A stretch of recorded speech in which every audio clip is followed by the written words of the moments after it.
I had a bit of a faux pas this morning. I don't know if you read it on Discord.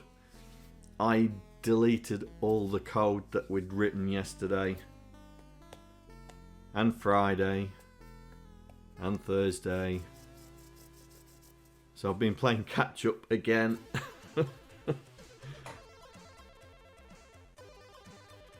I got a Git repo, but because because what I did actually wiped the Git repo as well.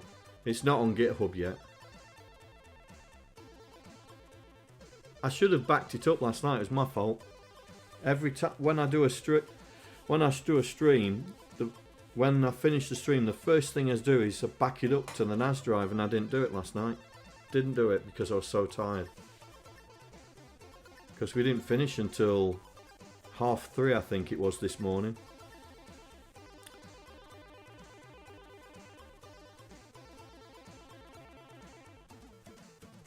You commit to a private one every day. Yeah, I think I'm going to have to do that. But yeah, I mean, it was my fault. I mean, first of all, I should have backed it up when I finished the stream last night, which I didn't do because it was late. And today I should have been paying attention rather than rushing, because I was rushing. And I did a stupid mistake. I deleted all the files when I was in the wrong directory. And deleted all the code. And because it's a command box, you don't get it in the waste paper bin. You don't get it in the recycle bin.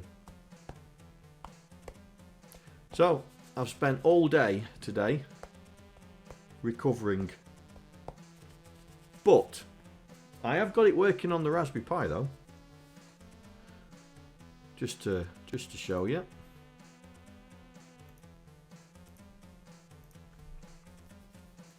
This is the version before I'd lost all the source code, by the way.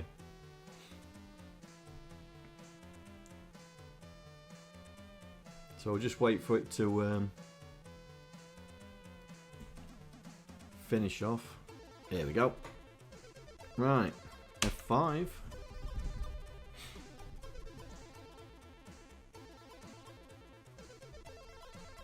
There we go. Works on the Raspberry Pi. So yeah, bit annoying, absolutely gutted.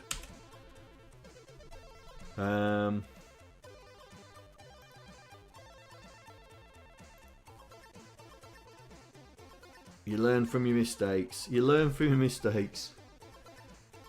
So, I mean, this is what it looks like in Windows, but it's all going to do the same thing. It all works inside the console window of VS Code. So, we got it.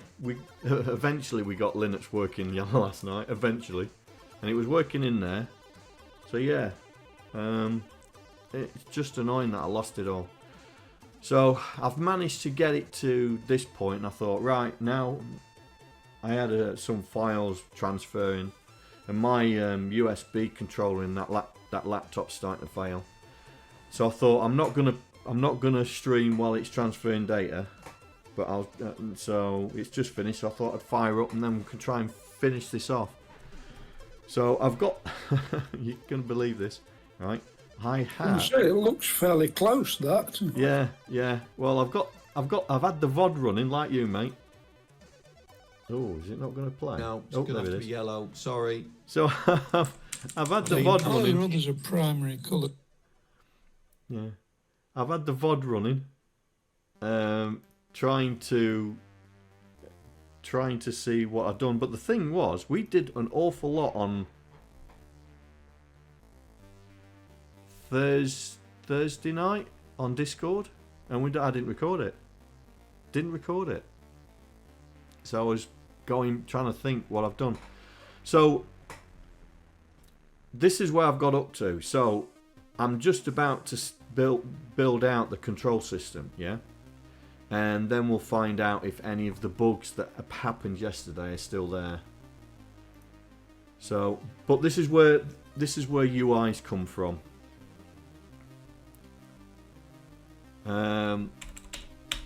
What have you wrote? What have I wrote this in? Oh, it's only in C# and .NET.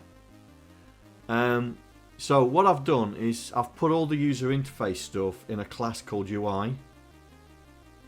Yeah. Because the program CS was getting very cluttered, right? It was getting very cluttered. So, and that's what I did this morning, right? That is what I did this morning. And then I thought, right, how am I going to get this to build without me having to do it by hand? And then it all fell apart then. I've also got constants. I put constants in for the title colour and the current PC instruction colour, just in case people don't want it. People don't want yellow as the title colour. We can get it. It can be changed. And I've also figured out how I can make the entire console black, because when it was in VS Code, it was sort of transparent in places, and I didn't like it. Yeah, it's just black where you've written anything, and the rest of it was sort of a greyish colour. Yeah. So I've set the colours and then done a console clear, which makes everything black with the grey colour. But yeah, I did this morning, this UI thing, this UI class. Hey, Mighty Coffee Mug, welcome to a very depressed coder that's lost everything that we did in the last 4 days. So I did this morning because I thought, oh, the program file is getting ridiculously stupid, and the program file is supposed to be the smallest thing in there. So I've offloaded everything into the UI class, yeah, and I've made it a static class, so you can call it without instantiating it. Which means then you have to pass in. I've had to pass in the CPU and the title color, and for the instructions, the current PC instruction color. So yeah, so we're at the point where I think we're at the point where we're going to need to do the control system, and then we'll find out if the disassembler is still buggy, and other things as well. But I was just thinking the disassembler bug was one of the last things we fixed, wasn't it? Yeah. Well, we'll find out. We'll see if it does the same thing. But I've tried to remember as much as I could. Anyway, Derek, you should that code that's in the disassembler should be very familiar to you. So, right. So that's the story. That's why I'm streaming again. Well, at least you're getting content out of this. Oh dear. So I've got the VOD there just in case. But I was trying to remember what we did, and I was trying to think, how am I going to do this? Because I didn't get round to doing that this morning. Because I was thinking of putting all the control system in the UI object as well, and just get it to return back when it's done.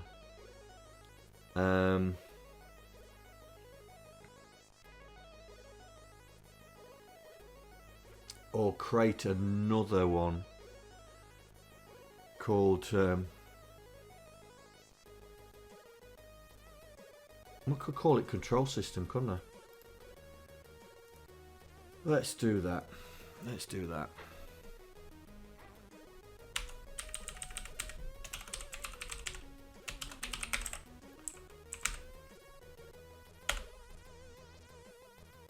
Right, internal static. Right then.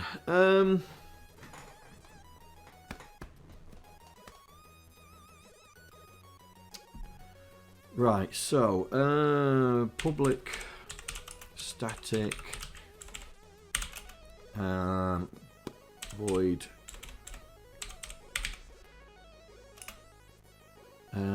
and we'll do the next instruction first. Yeah, we'll do that because then that'll show us if the disassembler's not working. Right, so capture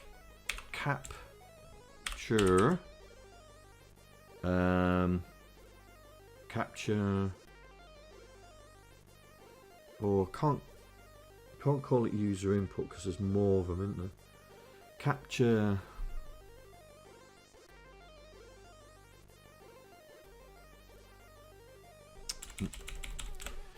get command from user. There we go, that'll do. Does exactly what it says on the tin. Right, so we had a while loop, didn't we? Yeah, the outside loop was for the X key. Yeah, and it was a console key info, wasn't it? Console key info.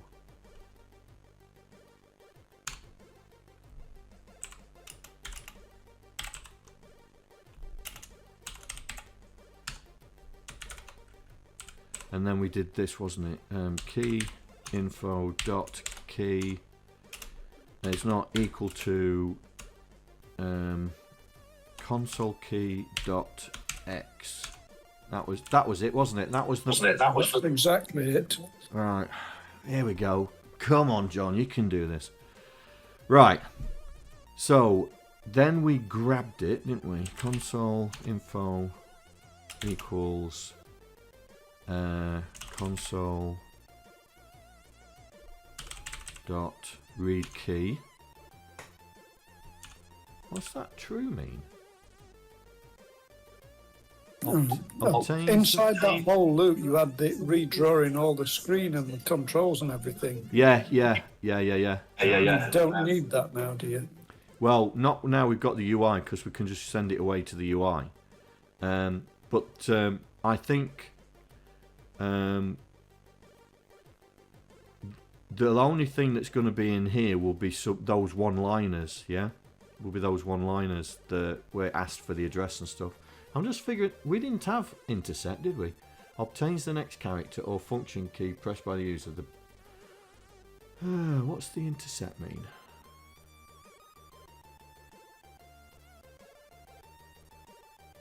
I don't remember having that in there. Right, so here we had UI.write at hang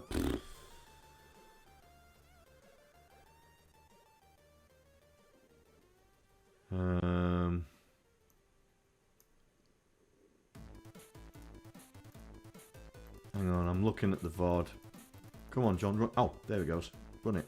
Run it. There we go.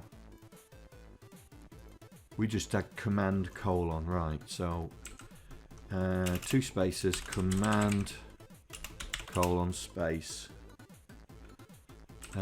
comma.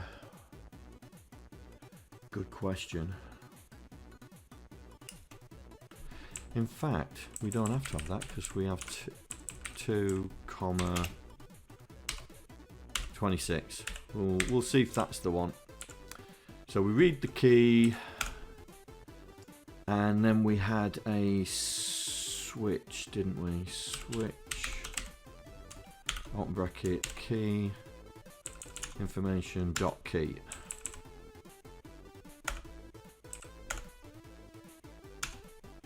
Oh, look at that, he's starting to code it for me. Good old VS Code, you know what I'm looking for. Right, I'll just put a break in there. So case dot n.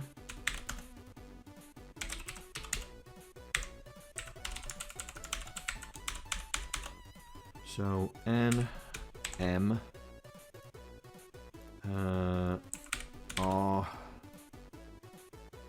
f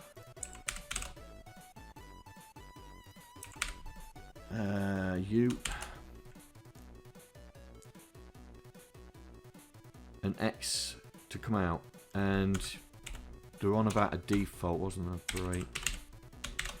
I mean, that X doesn't need to be there because we didn't have anything on it, did we? No, you don't need XX, just drops out at loop anyway. Yeah. So that grabs the key and then sends it on its way. Right, so here, let's create another function. Public static, and we are going to perform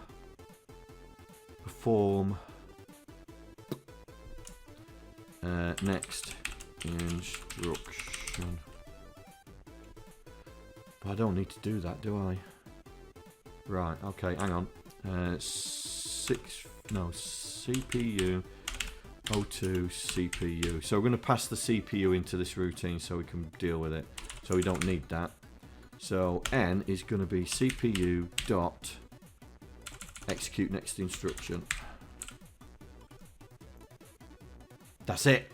Right, let's do it, John. Let's do it. Where's program? Where's program? No. So we're not doing that anymore.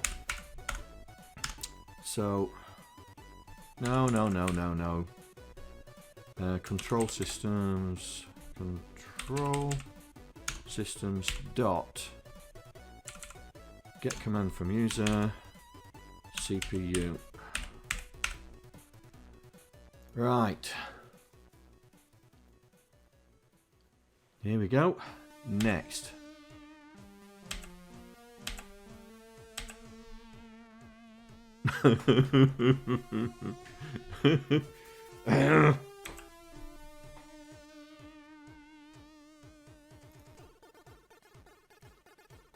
Right.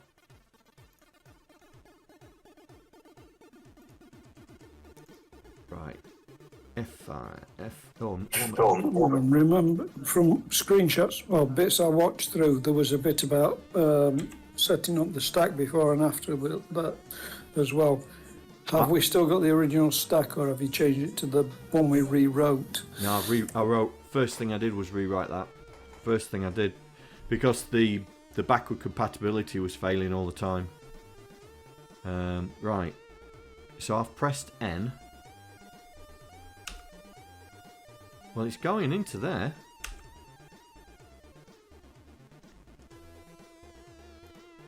Has it progressed the CPU? Or is it just not reading the screen? Ooh. Oh yeah. Oh yeah. It's not doing that. Good spot.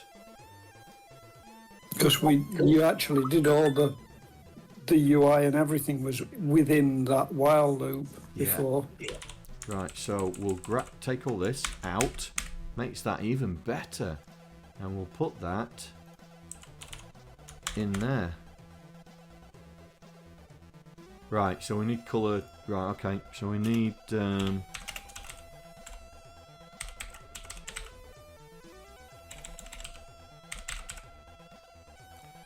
console colour, title colour, and console colour. That one.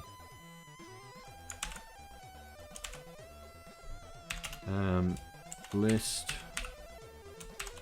Use short. PC stack. And one more. Use short. User view. Oh, user memory view. Right, let's just try and make this a little bit easy to look at. Now we'll do that. Right. Right, programs, save. Right, so comma, title color, comma, no, current, that's the one, comma, PC stack, comma, use memory view. Right. Come on. I have left that debugging. Alright, next. Right, let's get rid of that. Go. Next. Right. So it's not adding to the stat when we execute. So, we must have put something in here that adds to the stat, or... Yeah, you did. I had a screenshot somewhere, hold on. Yeah, you added the... You did a PC stack add and a PC stack remove around the execute next instruction. Right, PC stack dot add You sure CPU registers PC. Yeah. Oh, look at that! It's even thought about it. And then we did a remove at 0, didn't we? Yep. Dot remove at 0. Right. But you did that after the execute. Did I do that? Oh. Okay. Well, let's just... Right. Ooh, put 2 in, yeah. Right, okay. So, let's do that.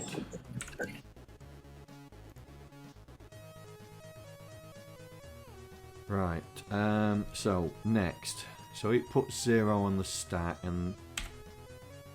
There we go. Next. Oh, little git.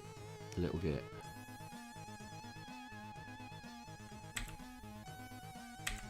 The count backwards is a problem now. Yeah.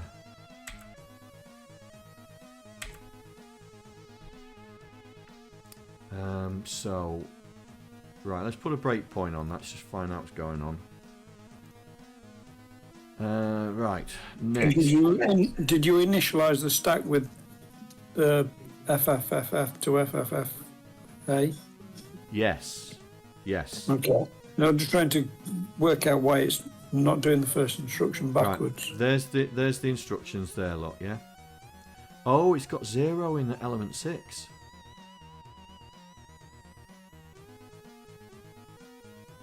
Oh. Yeah, it's still big. Because it should be 0 to 5, not 6. Yeah.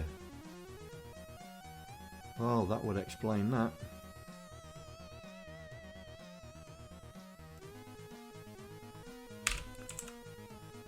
Less than 6. Yeah, less than 6, yeah. Oh, boom. Right, okay. That means... Right, let's go back. Let's go back. So we'll put that to be 6. But we'll make that 9.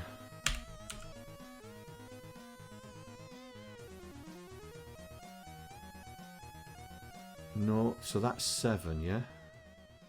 Right, I'm going to put a breakpoint there just to see... Just to... Oh, I can't. Yeah, there, that can do it. Yeah, that's right. Just to see what it's brought out. Right, PC stack is 7. There we go. Right. We're on a winner.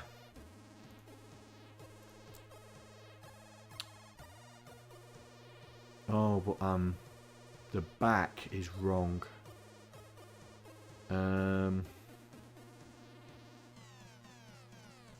That's the display of it that's wrong, isn't it? Yeah. 1, 2, 3, 4, 5, 6. 0, 1, 2, 3, 4, 5. That is the problem.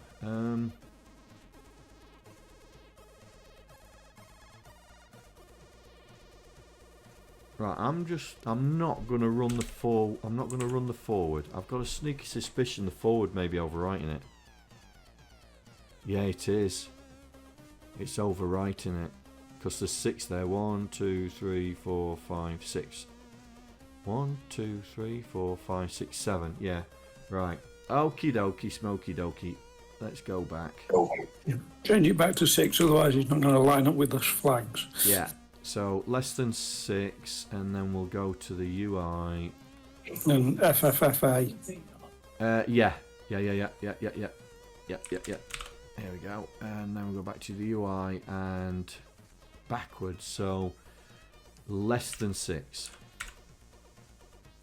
Right.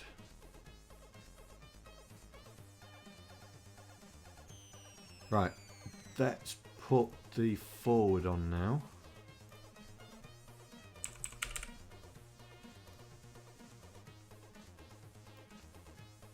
Right. That looks right. Next.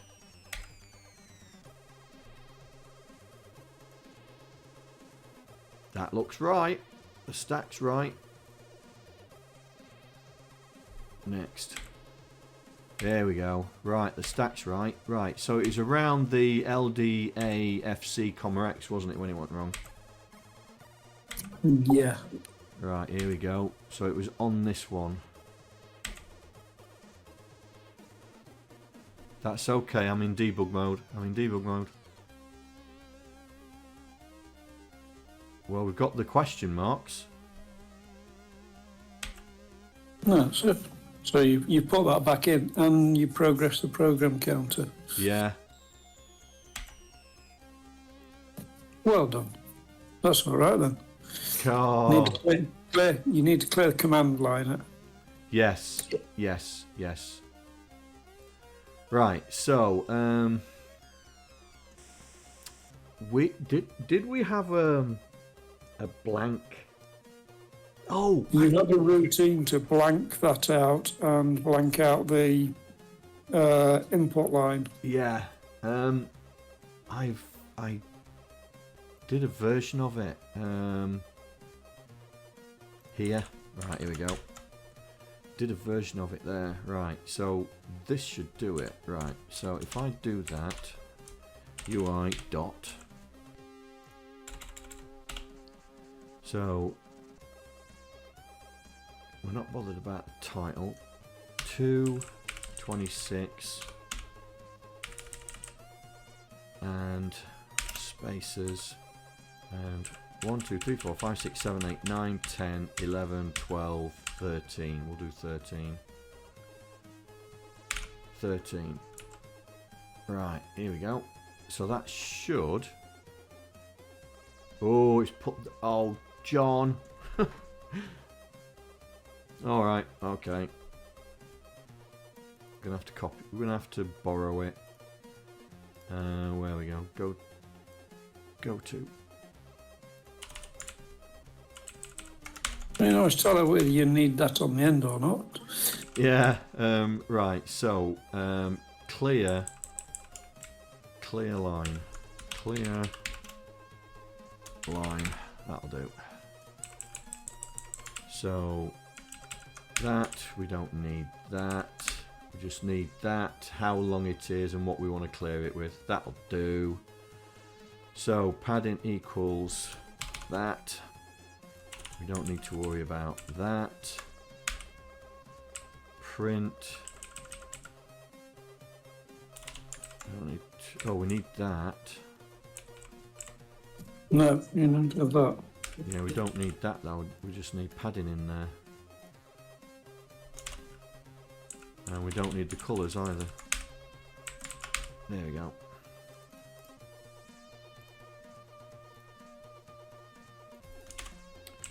So we don't need that, we don't need that, we just need to start, end, how many, what we want to put in place. Right, run. Oh, this is much more efficient code than what you wrote yesterday. Thank you for making me feel better. Right.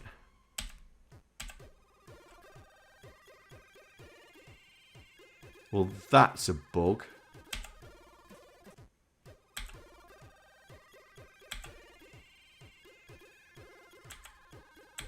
Yeah, that's a bug. That status register binary. Oh, it's doing reg. Oh, right, okay. What did we put in? Oh, black, didn't we? Console color dot black. We just had it black all the time, didn't we? Yep. Right. So next. That's better. Next. Next. Next.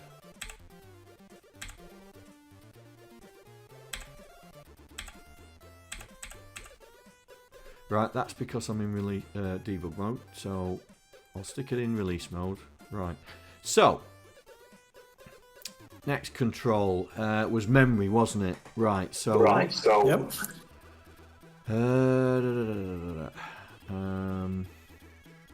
That's the class. No, that's the function. So it's here. So public static void set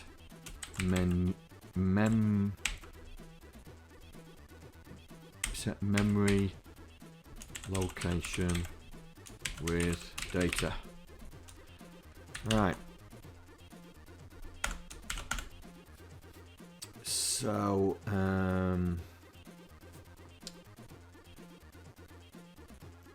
when was that? Where was that roundabout?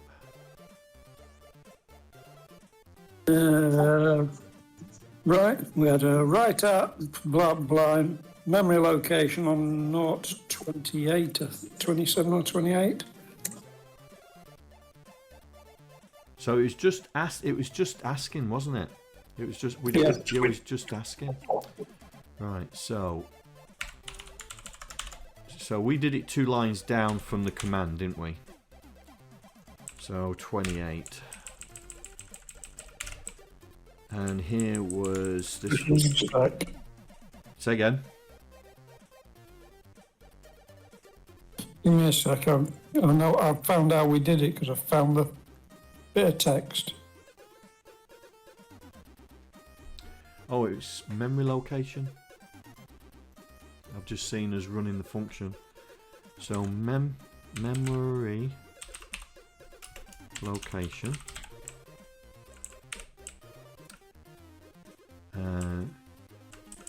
On 28.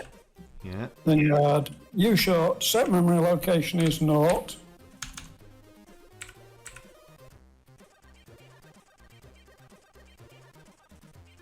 Oh yeah.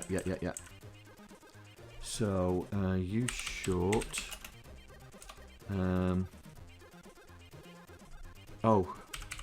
Memory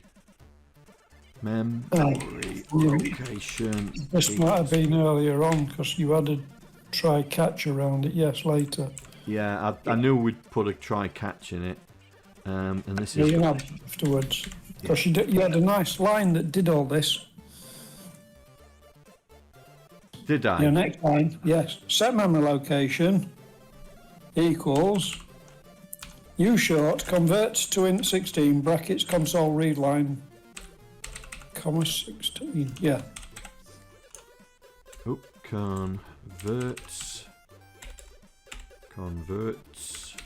Oh, come on. To int 16. Console. Brackets console read line comma 16. Read line comma 16. Right, and then we then you returned an error, a text error message, didn't you? Did, right. So that's throw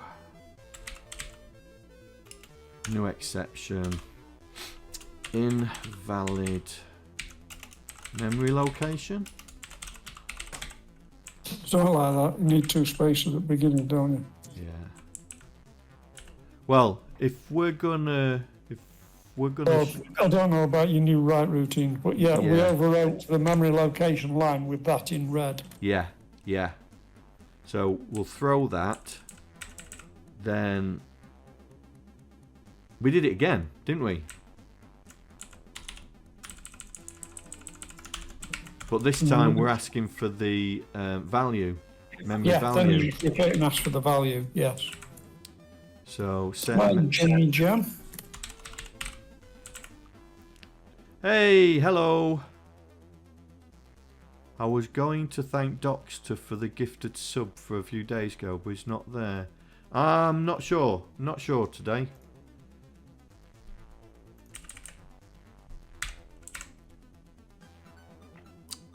Don't look like it's here. No. So this was converting to byte. Yep, byte. Read line and then invalid memory value. Yeah, I'll tell you what else we did. You put a $sign at the end of your memory value and memory location line. So we did. So it's all coming back to us, and Yeah. it's a lot better this time. Yeah. So, and then, if it's past all them, we do the task. Yep, just put that in memory.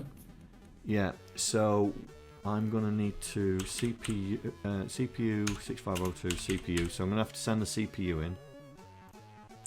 That's all I need. CPU dot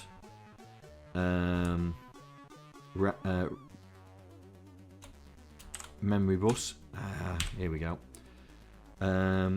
Set right. Oops. Right. Open bracket. Set memory location, comma, set memory value.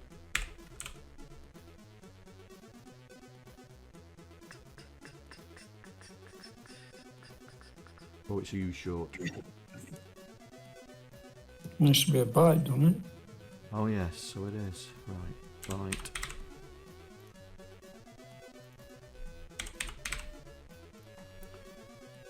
Oh, I don't need that byte there. Don't need that there.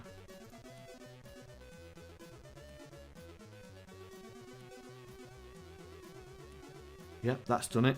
That's done it.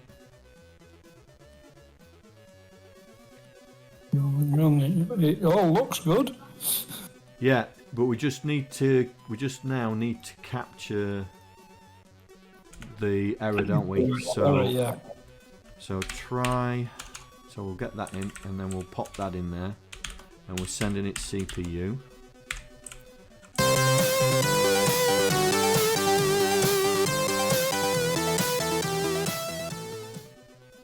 Hey Proton. Welcome, welcome. We are redoing what we did yesterday because I deleted it all like a plonker. Right, so we put the message in there.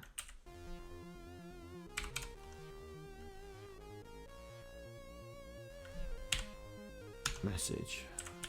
But we went console dot back color equals red.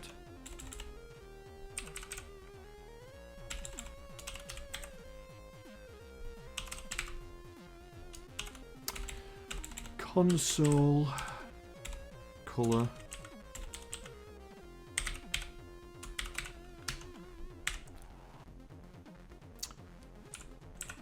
and then we set it to black when it was finished.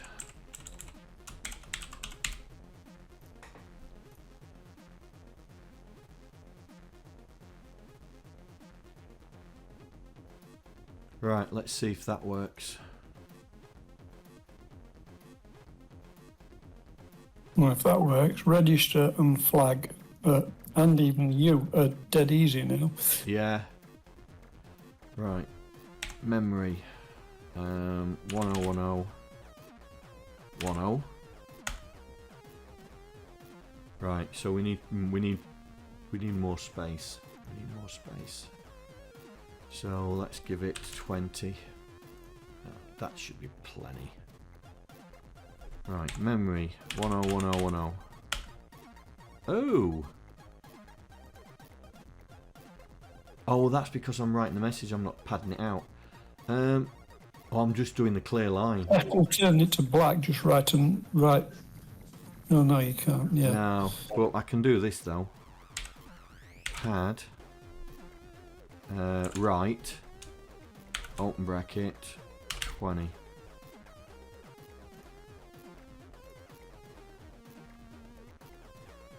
Memory 101010. Oh! That's supposed to put.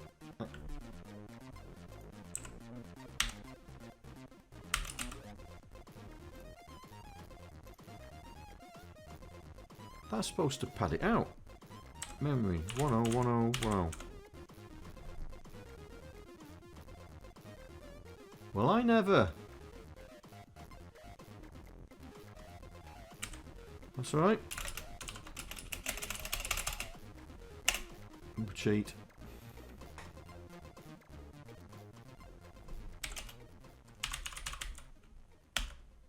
There we go. That'll do. Ooh, maybe 2 more.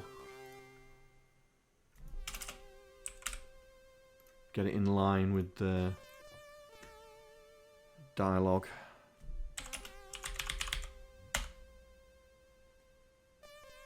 I can't see if that's in line. 1 more, I think. Yeah, it's 1 more, isn't it?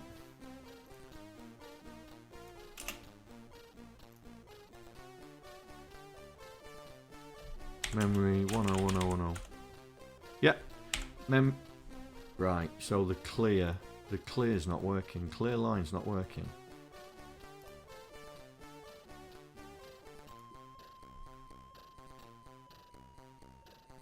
How wide is that box? Yeah. I'm just wondering, it's because I'm not actually sending it a string. Hang on. Memory 101010. Memory. Oh. So that pad right is not.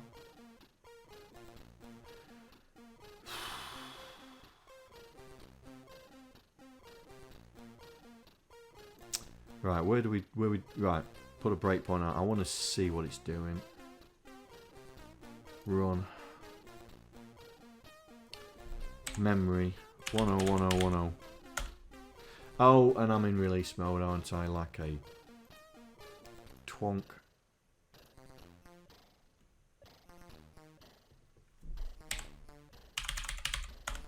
Here we go. Right, jump in. So padding. So that's the one we want. Right, I've got lots and lots of spaces.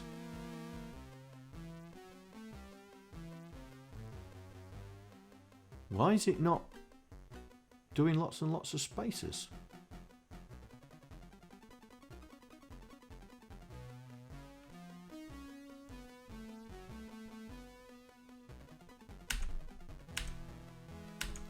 Sets Y.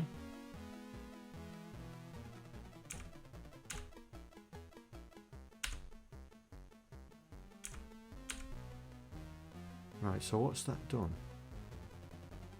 Oh, it did do lots and lots of spaces. Just not enough. Yeah, I was trying to count how wide that box was. Yeah, not enough. Okay. So we did 20. So It's about 35-ish or 30. I don't. We should count it properly. Where's your bright line for the bottom of it? Just count that length of that. yeah, but the message could have something in it, yeah.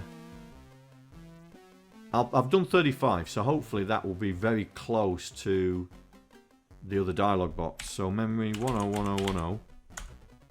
There it is. So memory.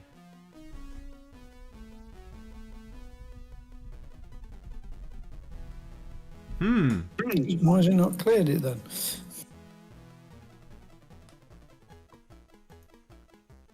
Hold on, John. That's clear line. You've got 2 clears, haven't you? One for... Oh, no. No, the other one was for something else. That's the one for the input line, isn't it? Yeah. That's what I don't understand. It creates the string. Right, let me put the breakpoint back on it. See if it's producing me a 35 character long string. Right, F11. Padding. Well, that's definitely big enough.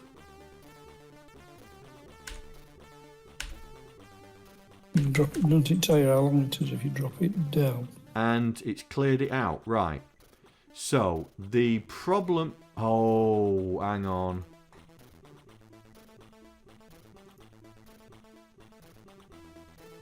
Yeah, that's the problem. There.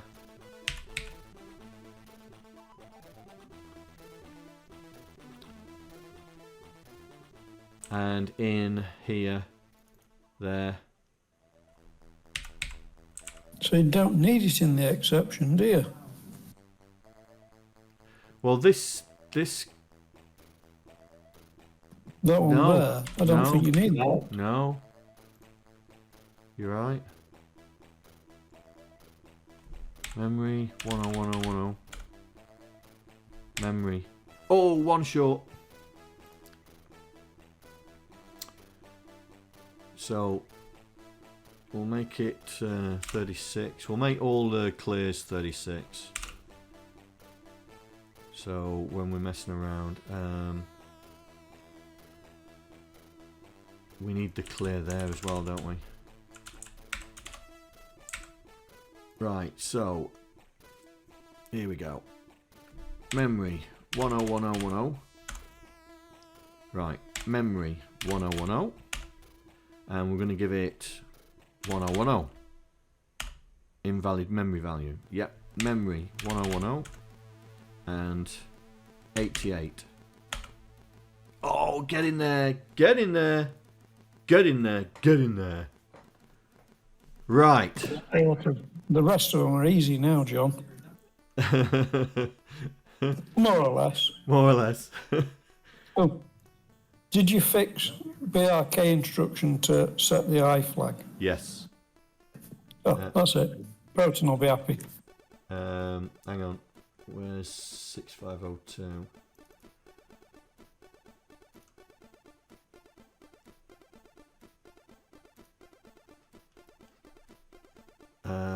Oh, break is the very first one. Is oh, hang on, it's in alphabetical order. I put it in alphabetical order. Hang on. BMI break. There you go. I'd already put that in straight away because it was the last thing we did. Yeah. I put it in straight away. Right. So we will right. I'm gonna nick this. I'm gonna nick this. Not that far. And we're going to now say set register with value. Register with data. Right, so we used readline again, didn't we? Used No, we didn't. We used read key, didn't we? Yeah, because you pressed R for register and then it came up and said AXY. Yeah. And we used read console key again. Right. So,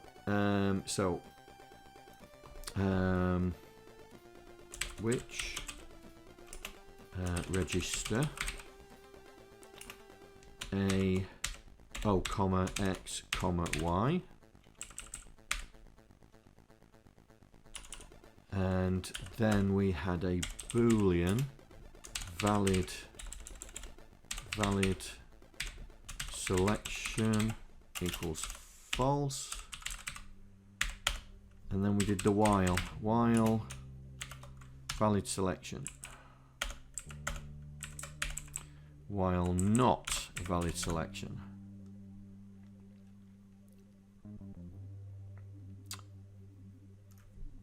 And then it was in here, wasn't it?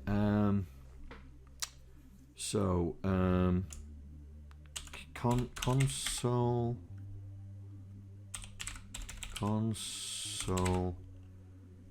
key info. There we go. Oh, look at this! It's learning. It's learning. You were close there, mate. You was close. You was close. Take two, Codans. Say again. Oh, take two. Yeah, this is take two. Seeing as that I deleted the code. Well, second time's a charm. We've actually structured it a bit better this time. The code's structured a little bit better this time. You need to flip your valid selection.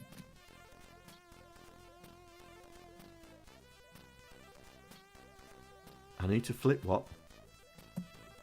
If you've pressed AX or Y, we need to set valid selection to true, don't we? Yeah.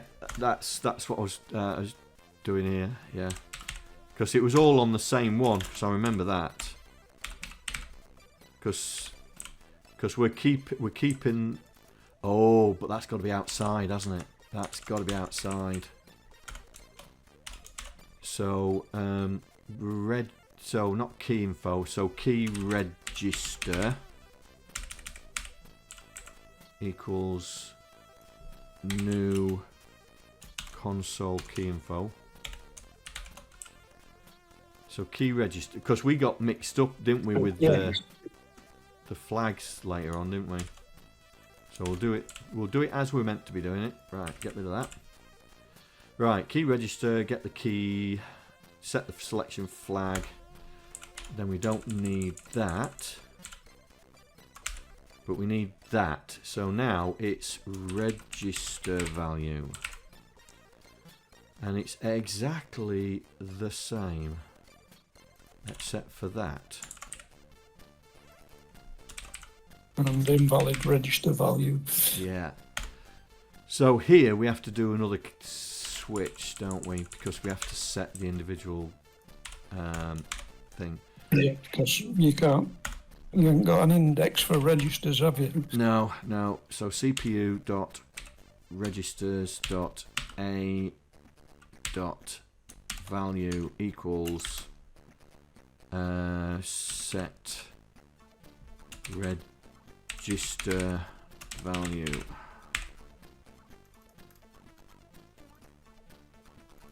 Except it's still called set memory value. Yep. John seems to change the wrong... John, you seem to change the wrong function. So I have. So I have. Oh, dear. Don't worry about it. We'll sort it. So I have. Well spotted. Can you imagine pressing M and going, register? Somebody's awake. Good catch. Right, why are you not happy? Oh, break.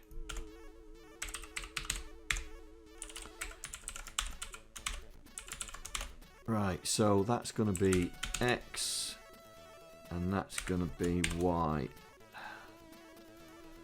Don't need that. Right, let's sort this thing out. So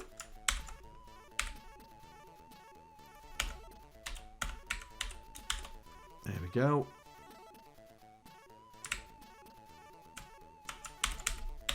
Oh, undo. I need more.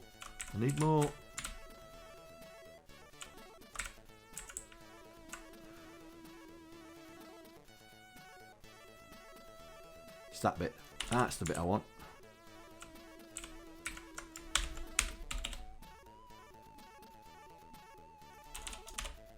There we go. The world is back to rights. Right, so let's try that. Oh, it won't work because we haven't set the control system, have we?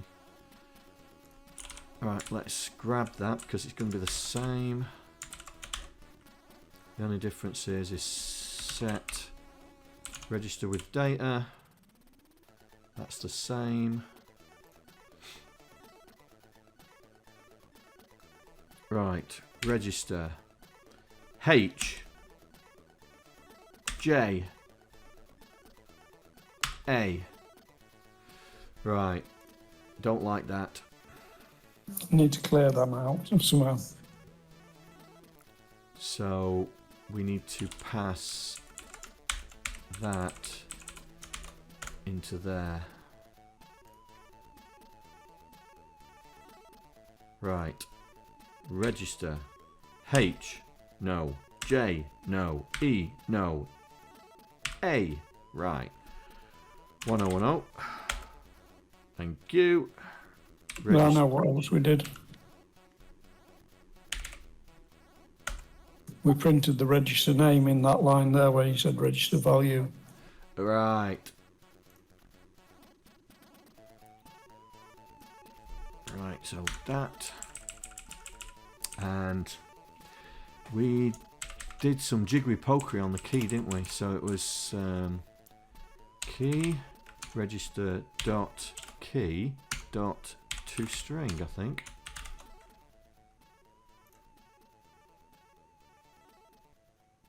You came up with it and it worked. Right, so register A. Hey! Register X.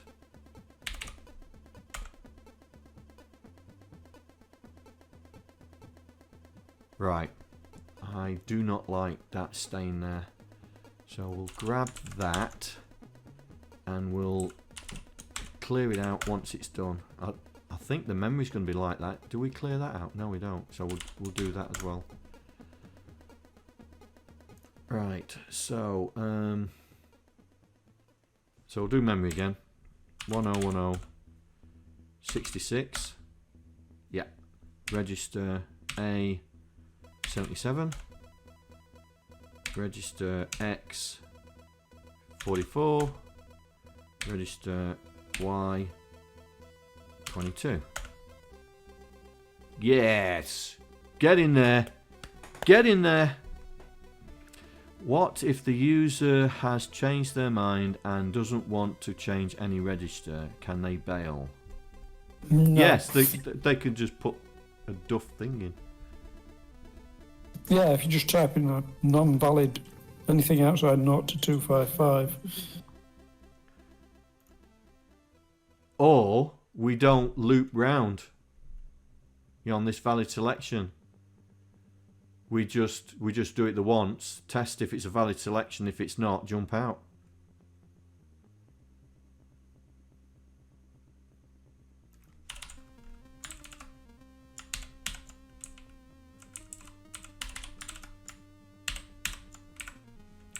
So Yeah. because we set valid selection, so here, so if valid valid selection. Oh, it's valid. There we go. If valid selection, then we just copy all this because then we need they need to finish it off. Yeah. Grab that and then plonk that there, and we still wipe the bottom. Yeah. Yep. Right. Let's tidy that up and see if that works. Right, so register. So, oh, I didn't mean to do that. M.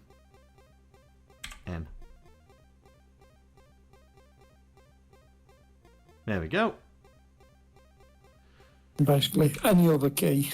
Well, register. They would typically want to press escape, yeah. Which should work as well. No, it's actually done something up here.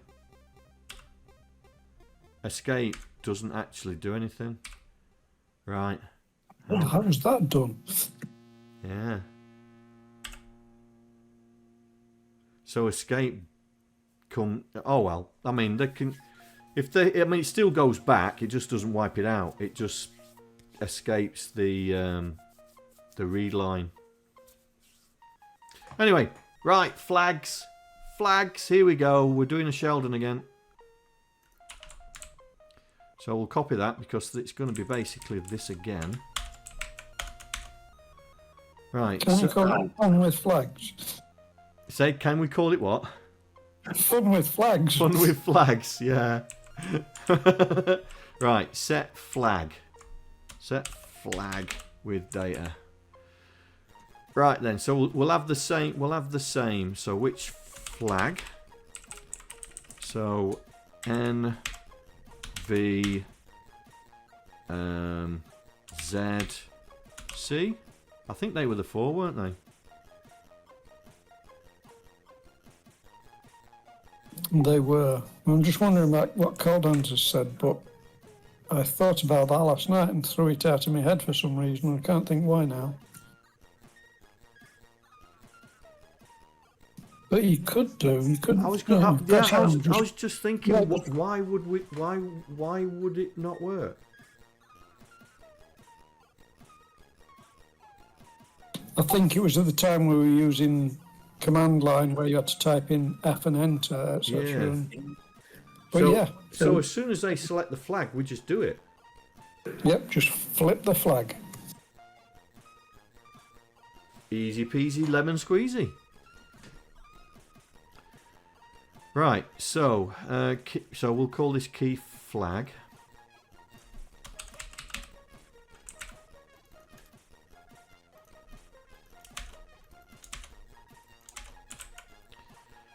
We don't need any of this.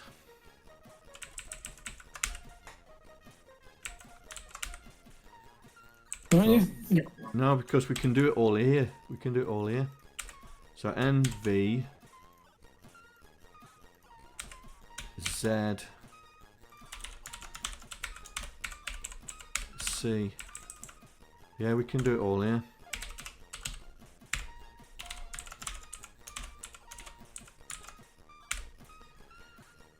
So, so if they press a flag that's not there, it won't. It just won't do just anything. escape. Yep. Yeah. So CPU dot registers dot sr dot so they're doing negative flag equals not that.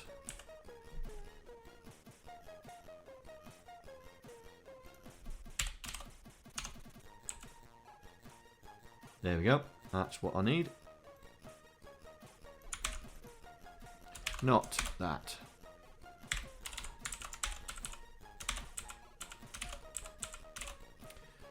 So this one is overflow.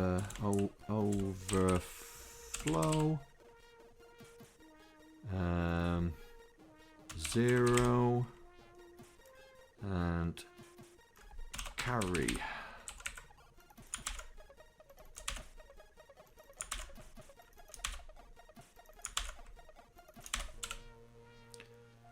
Right. Don't need that.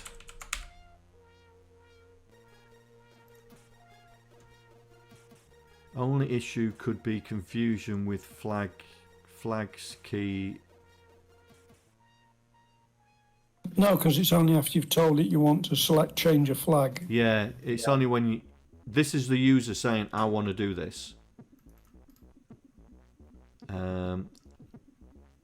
Oh, we don't need a try catch either because we've got no errors coming out of that. So basically it's just that. CPU. You know, this code gets better and better every time you rewrite it, John. Well, I'm glad we've got a silver lining because there definitely wasn't one when this afternoon. Oh, I was head in hands in despair. I can imagine. Oh, that was just so stupid. Right. So we're going to set the negative flag. So I'll press... Right, I'm going to press something else. K. Right, that works. Right. Negative. Get in there. Flag. V. Get in there. Flag. Z. Then again. Flag C. Oh, look at that. Look at that. And C again. And C again, yeah. Flag C.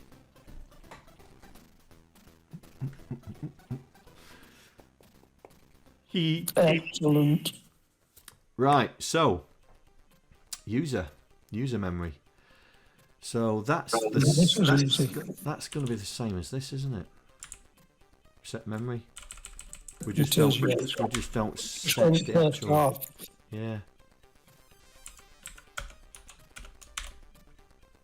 Right, so set user specified memory location. Right, what did we have here? What was the question that we asked for that? Probably user memory location or something. I'm just trying to see if I can find it on here. Is that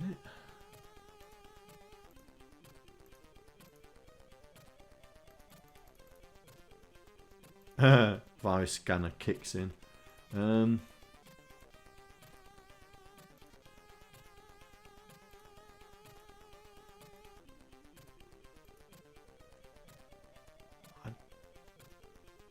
haven't got a screenshot of it. Was the user memory later on? Near the end? It was relatively, yeah.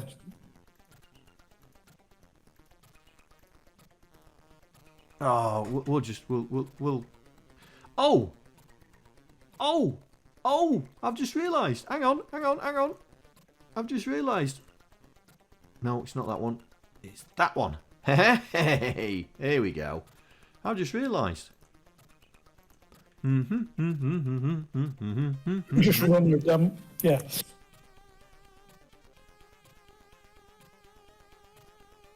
Right, this is running on the Raspberry Pi, by the way. Over there. So, are we ready to roll? Yes, we are. Go.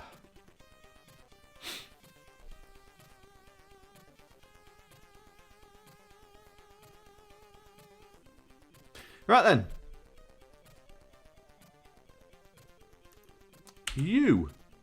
Memory location. How original. Right. How original. Memory location. Can we not put user memory location? Yeah.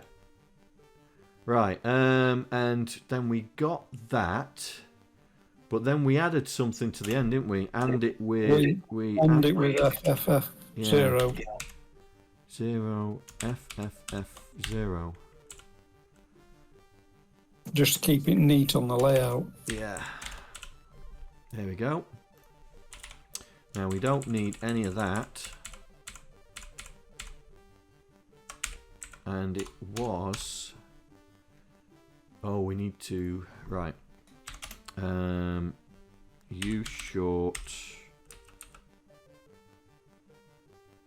No, John. Let's be clever.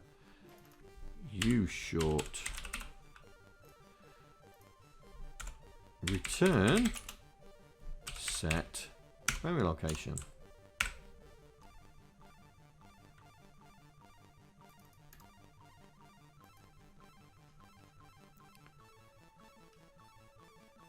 And we do have a try on that. So we send in user memory view. There we go. So user memory view equals that CPU, and then we will just copy this, put it there.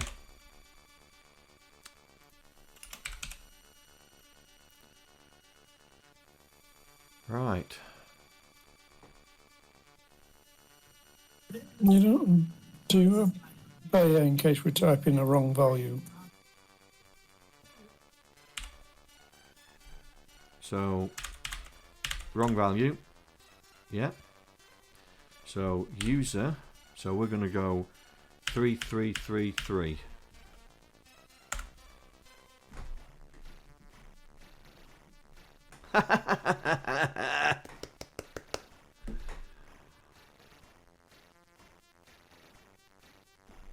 X. And there it comes out. Booyah! That's pretty much it. Oh dear. I'm just wondering whether to put a message saying, have a nice day. Not on X. Yeah. Because it comes out here, so we could do that, clear it all out, and then just do a UI print, yeah? UI dot right title block. Here we go. Not bracket. Have a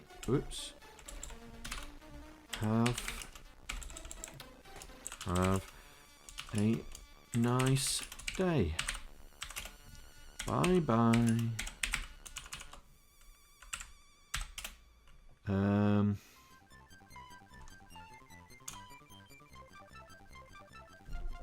Comma 0, comma 0.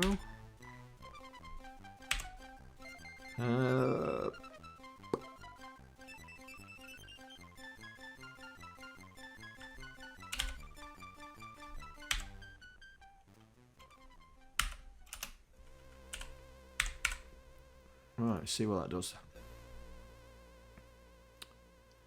Right, X. Have a nice day. Bye bye.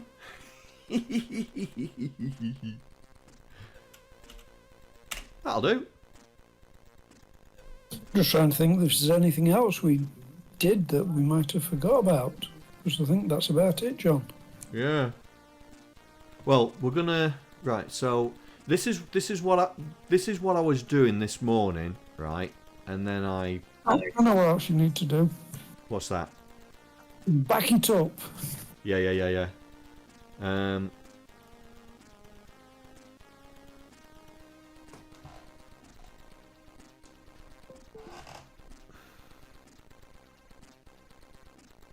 Oh, by the way, I figured out what's going on with the computer. I had 18 USB devices connected.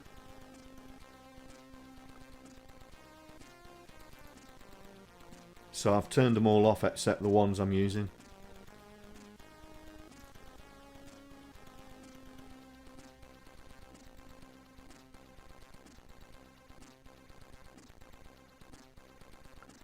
Yeah. That's quite a few USB devices. Well, I've got 2 cameras, 3 mics, Xbox controller.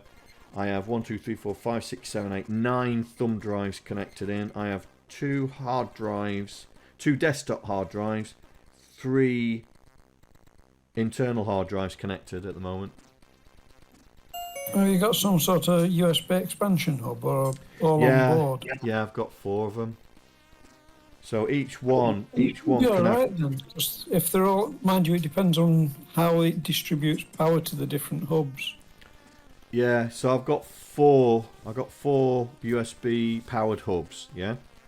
One in each of the controllers, one in each of the USB controller sockets. And if they're powered, it shouldn't matter with 18 devices. It should be fine. yeah, I've had this before where I was transferring stuff from one drive to another, and I had about 5 drives going at the same time, and the USB just switched off. I had to start distributing the drives across the USB sockets. Yep, too much power draw when you start reading and writing from all of them on one hub. Yeah, and I think that's what was happening last night, because I had everything switched on. That's why I've just switched on the hub, the backup drive, which I'm now going to eject and then turn off. So I don't have the problem of yesterday when the mic went.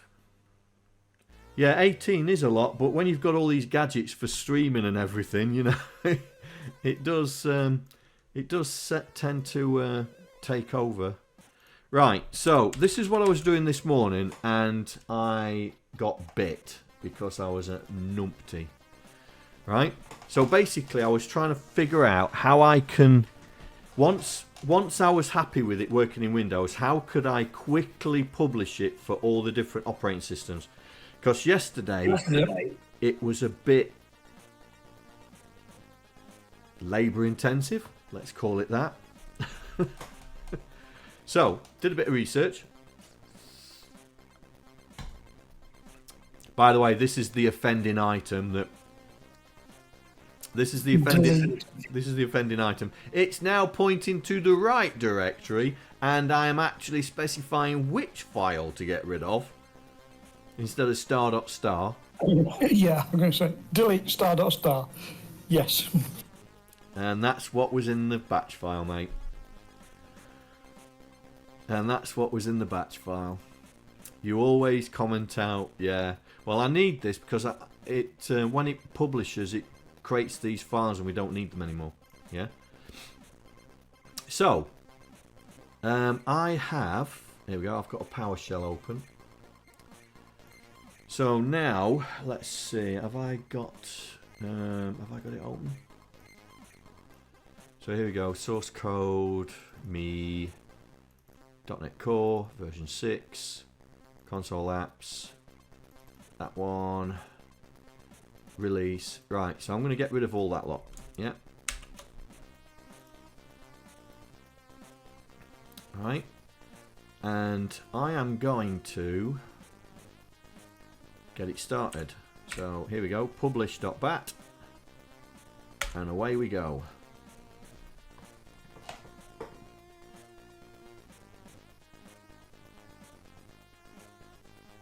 There's the WinX64.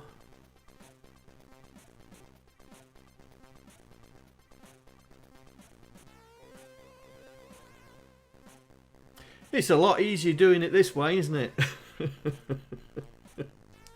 Oh dear.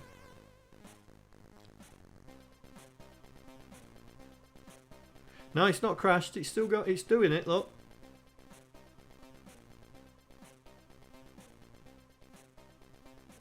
There we go. Done it.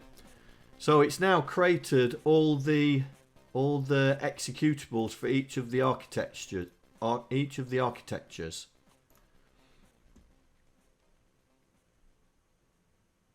No video.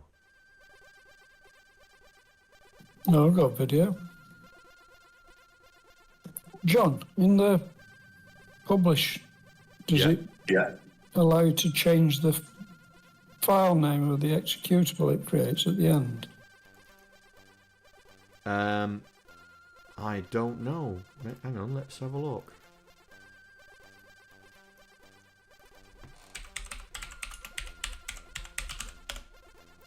Because you've got that. I'm just wondering whether you could name them so that...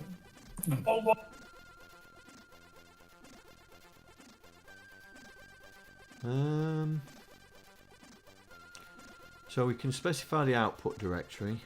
Or does it just give it the file name based on the source? Yeah, I think it gives the file name based on the project name. Yeah. So the project name is CA6502 Debugger. I was just wondering whether you could specify the actual version in the file name, so you'd have -x86, etc. Oh, I see what you mean.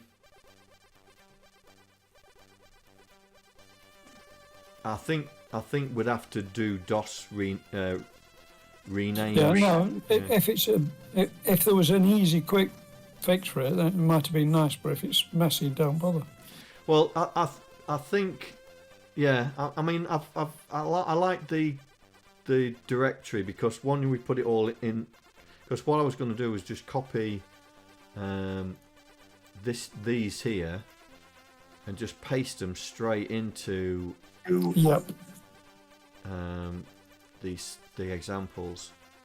So tools, simulator, get rid of that little lot.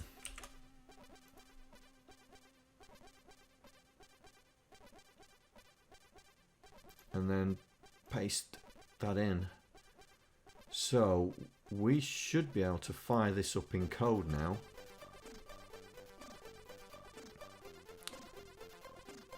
Do that. Terminal run.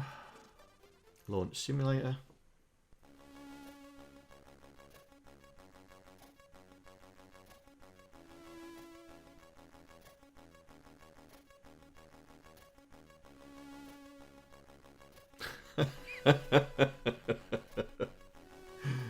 Oh dear. There's nothing wrong with it. There we go. Right. Next. Right. So, you'll drink to that. Makefile would have let you do it in power. Oh, right. I've in my professional career, I've never had to do any builds or publish, right? Because the QA department do that. So when I finish the development, yeah, then I hand it over to the QA department and they build and put it on the test system, and then when it's finished, whatever they build and then put it onto the production box. Same with Git. You know, they're responsible for accepting the pull requests into the branches for QA, and we can't do a pull request on the production branch. Only QA can. So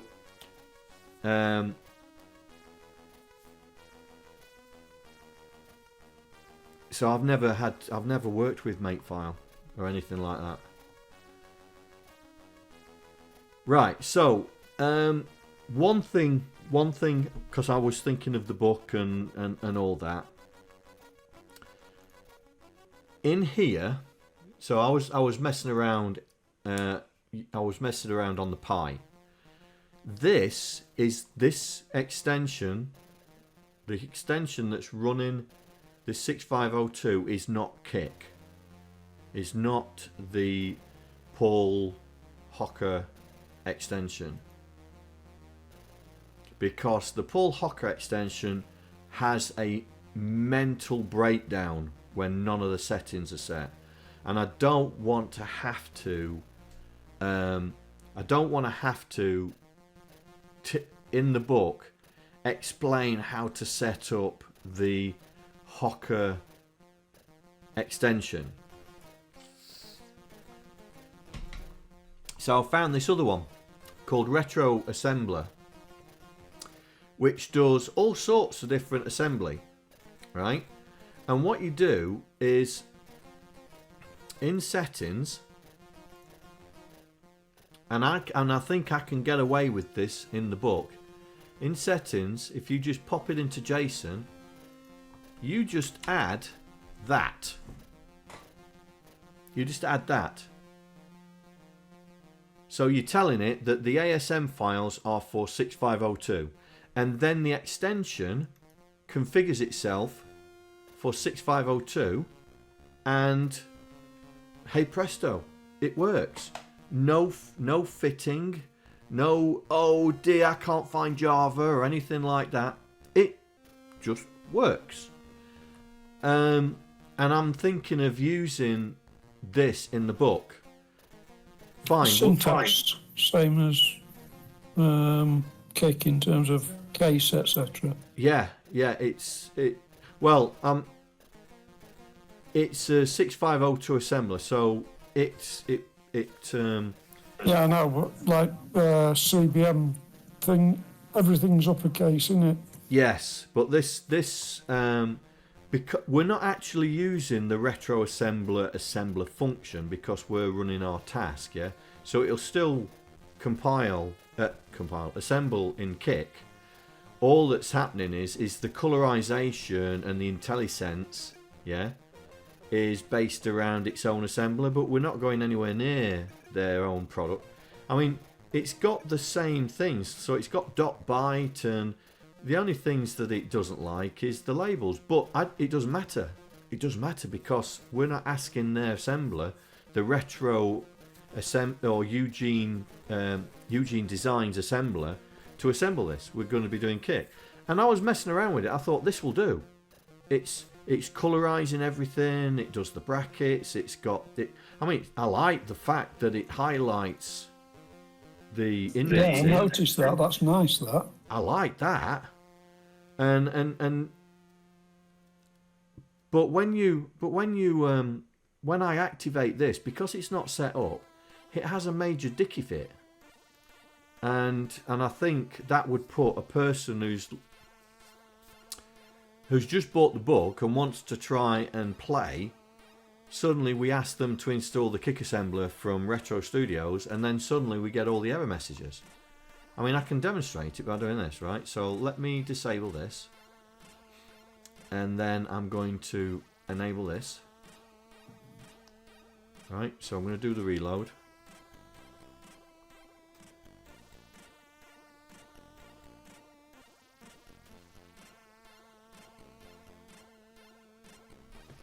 There we go. Look, it's having a dicky fit. And it doesn't go away, because you tell it go away, go away, go away, and then we open an ASM file. And it does it all again. Yeah. And it does it all again. Got it. Well, we'll soon know. Hello? I thought you were sunken landing it. Have you finished sunken landing it?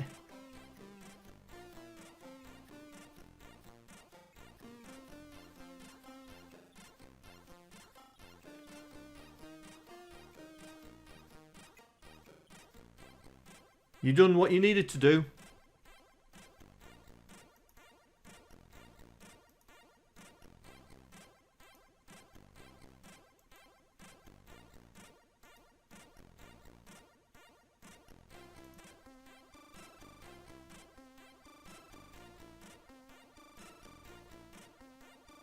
Why is Ash that? the Minion asked me, can chat save old school coder? Ah, saving old school coder. While I'm quite adept at preserving life functions on interstellar journeys, ensuring the salvation of a streamer's code from the abyss of bugs and errors is regrettably outside my mission parameters.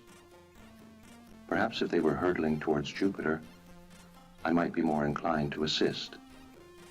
However, I'm sure they're more than capable of debugging their own 6502 simulator with a little human ingenuity. That is scary. How did he know we were coding a 6502 simulator? That is scary. Right, I'm pulling all plugs out. I'm disconnecting this thing from the internet. That is scary. That is absolutely scary.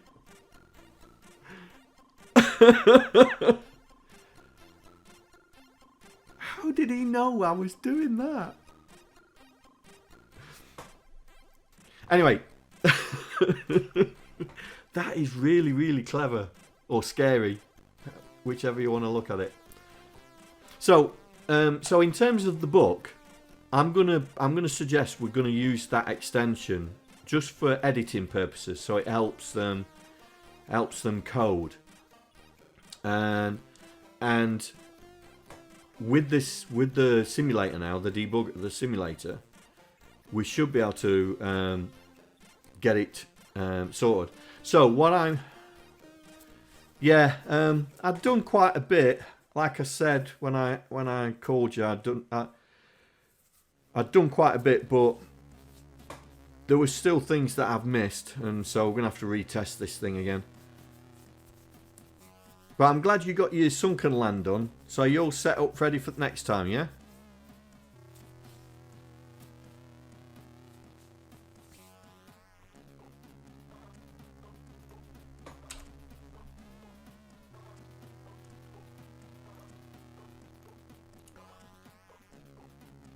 Good. Right. So, what? Alright, see you later. Chat to you in a bit. So, what we need is we need examples. We need examples. So what I'm going to do is I'm going to zip this up again. I'm going to put it into the Google Drive so people can grab it again. In fact, what I'm going to do is I'm going to change the version number on it as well. Trigger the virus checks. It's oh, it does the virus checks. Okay, right. No, it's not start up. I want properties. Here we go. Right, I need to change the version number. Version number. Where's the version number? I can't remember where the version number was.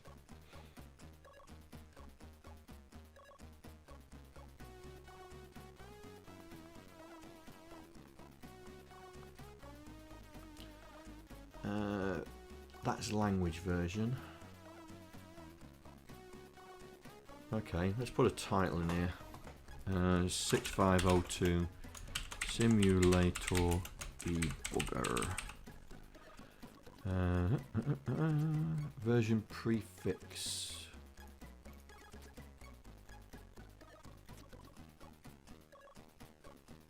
Oh, we better do this.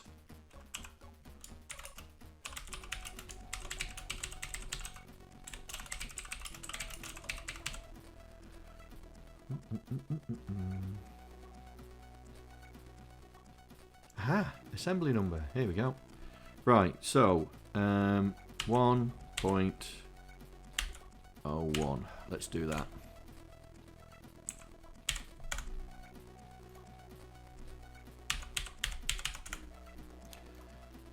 Right.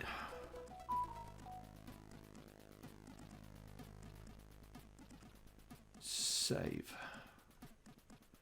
Right, let's build that again.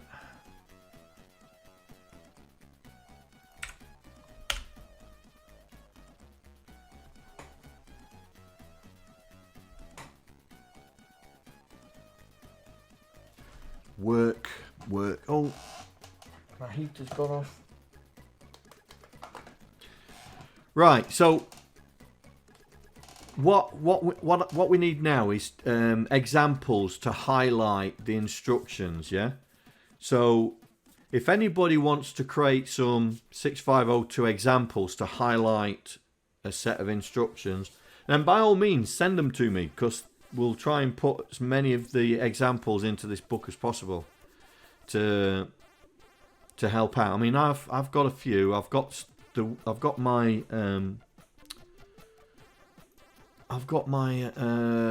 where is it? Tutorial slides. Is it in there? Yeah, here we go.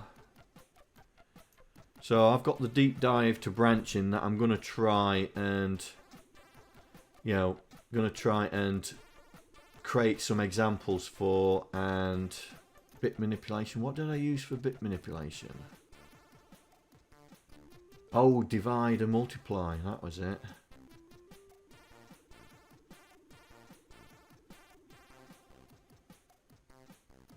That was it. What did I use for... Oh, just loading and saving, yeah.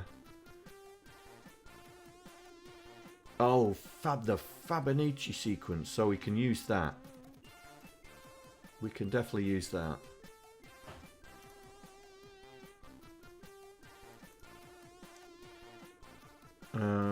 What did we use here? Oh, we just did the truth tables, didn't we?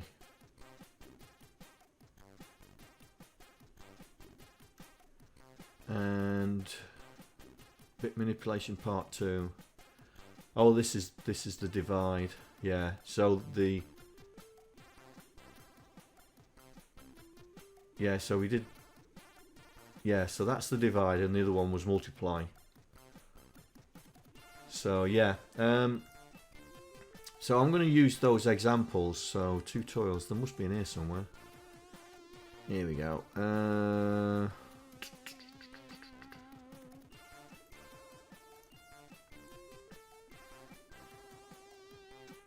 Yeah, that's a screen reverser, but we won't reverse the screen. We'll just reverse some memory in the. We'll pre-populate it. What's 12? Divide. So I did do divide. So this is the divider.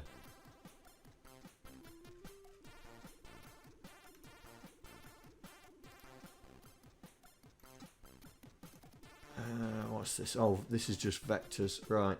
So if anybody's can think of some examples to highlight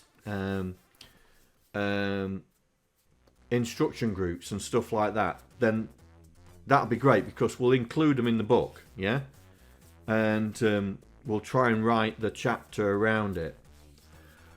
Right then, right. Let me get this thing updated. So I've just rebuilt. And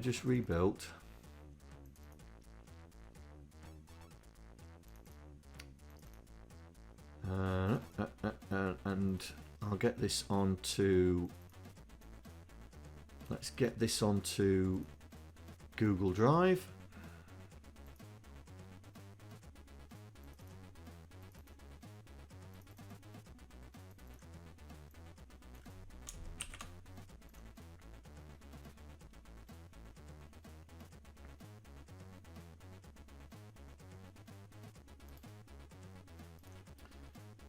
There we go.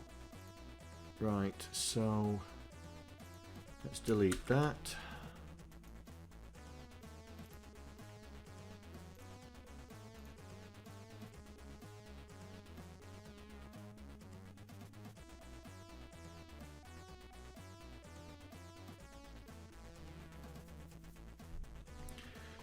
So, see, when I've got it on Google Drive, can you check to see if the link still works, or will I need to republish? If you put it in the same, I'll check it, but yeah. Right then.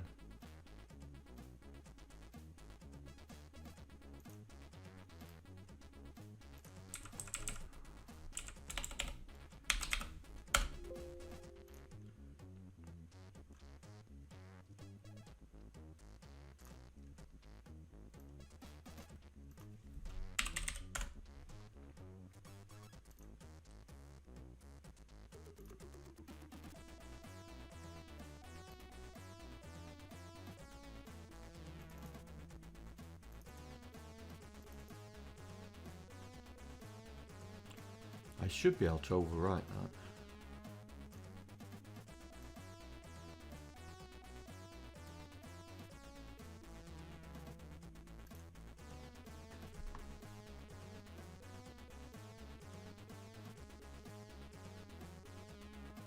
Look at that, 0233 when I put that up. Dear. That was bad, being at that time of night. It wasn't planned, was it? No, I think I got a bit carried away, really, didn't I?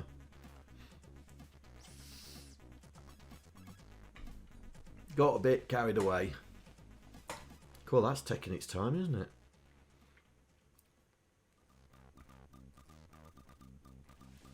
That is taking its time. Well, Google Drive knows it's version 2. Yeah. Well, it's still pumping it up. Less than a minute. Yeah, you've been saying a minute for a while.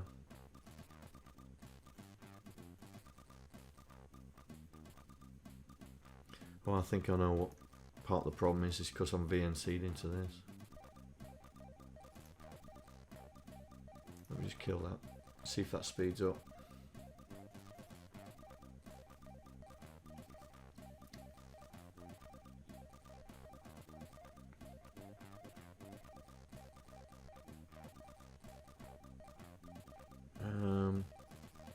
How big was it before? It was 111 meg, wasn't it? The whole the zip file. 100 file size 108.5. It's originally, I think. Right. Now it'll be bigger because we've got more OS configurations. Yeah. There you go. Does the link still work, mate? Yeah, it's 185 meg now. Yeah, it will be.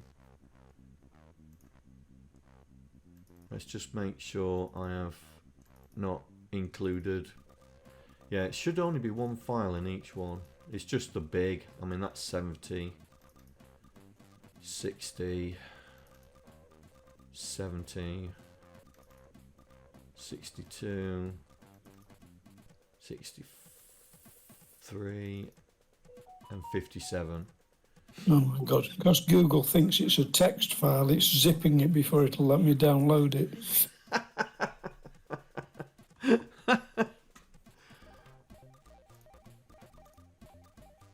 It's preparing download, zipping one file, which is already a bloody zip file. Yeah, but it doesn't know it, does it? Because if I upload a zip file with X's in there, it throws a fit, I think. I'm sure I've used Google Drive with X's. Have you? Yeah. But no, it's easier as zip, mind you, I don't know. Yeah, I might look inside the zip and go there's X's and get a bit fussy. So if anybody online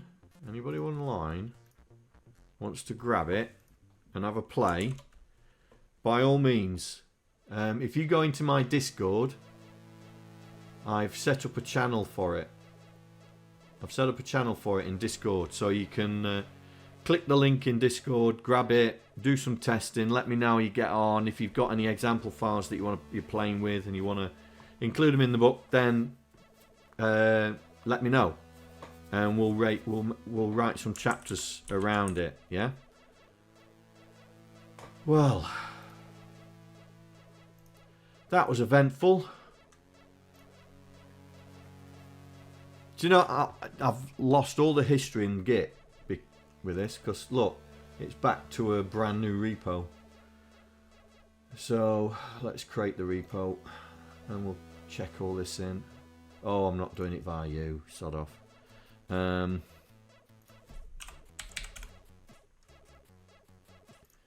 do it via this.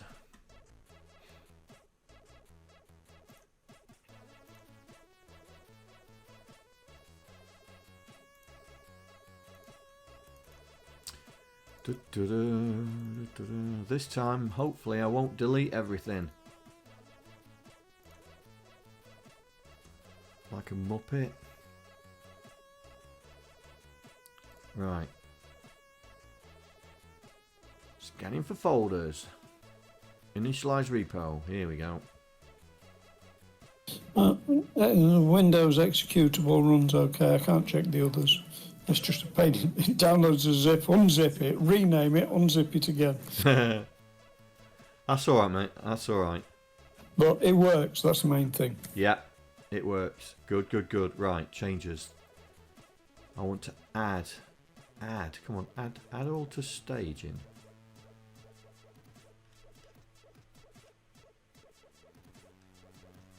Oh, no. I want to, right, refresh. Come on, refresh. No. Right, let me close the project down. Load it back up. Here we go. Right. Minus the staging. There we go. Right, I need to put some git ignore in there.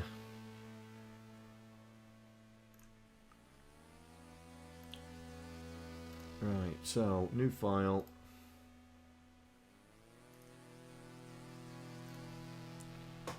And text file. Dot git ignore. Right, so I want to ignore the bin directory. I also want to ignore the object directory. What else do I want to ignore? Oh, yeah, I want to ignore that as well. .vs.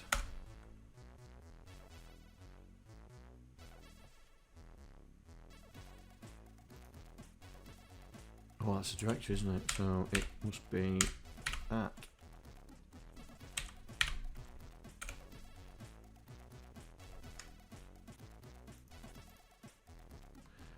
I'll tell you what, save, that's the problem. And I'll do it in VS Code. I like VS Code with its Git.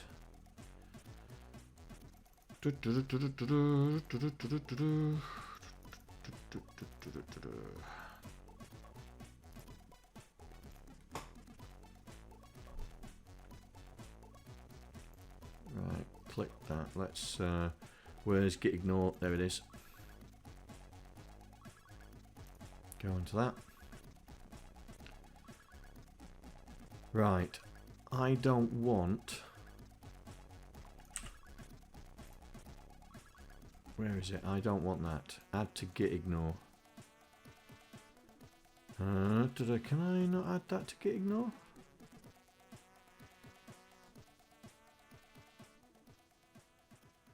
Oh, that's it's not good.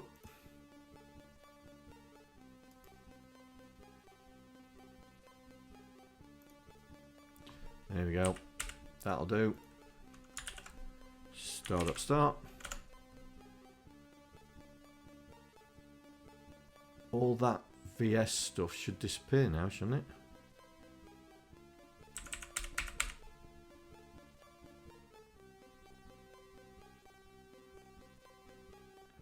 Right, how many is 50? What else do I want to do? Yeah, release. That can go.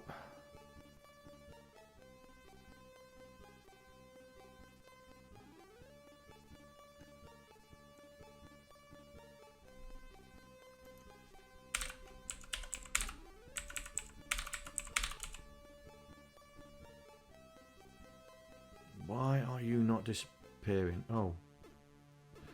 Alright, so it's...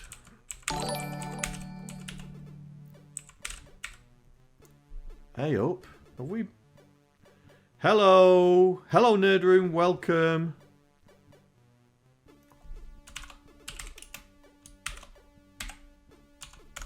Welcome. Welcome in.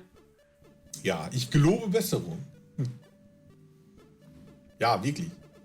Das ärgert mich auch immer selber, ne? Dann kommst du nach Hause, bist so ein bisschen... Welcome, welcome. I'm just trying to fight with Git at the moment. Let me... I need the git ignore. Where should I go? Where should I go? I'm looking for the default git ignore. There we go. That's what I'm looking for.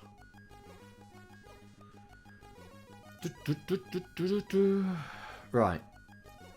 That's what I want to put in.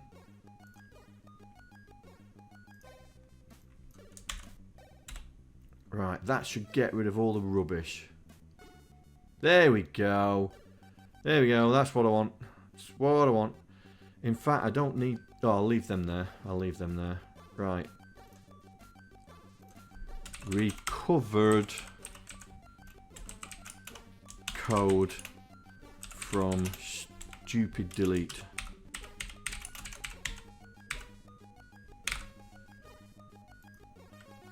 There we go. Right. Hello, welcome. So, yes, we are building. Well, we're writing as a community. We're writing a book, Beginner's Guide to the 6502.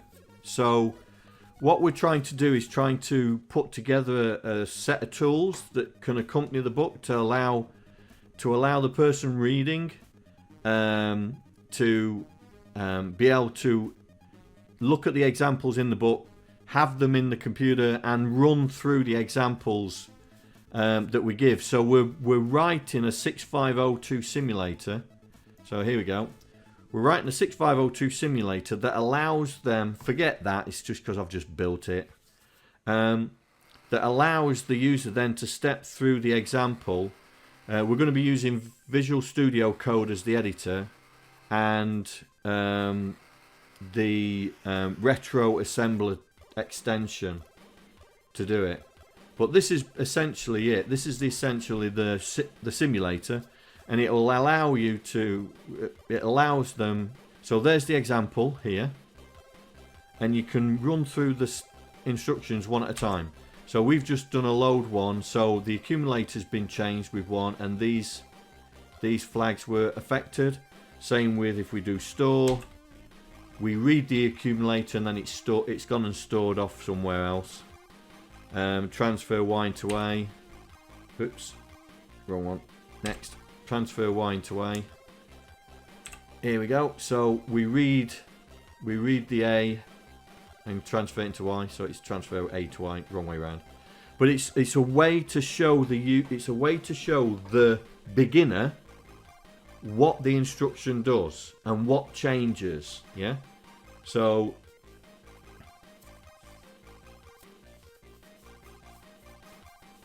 simulate Mega 65. This will be amazing. Well, we're just doing it to help the noob. Yeah.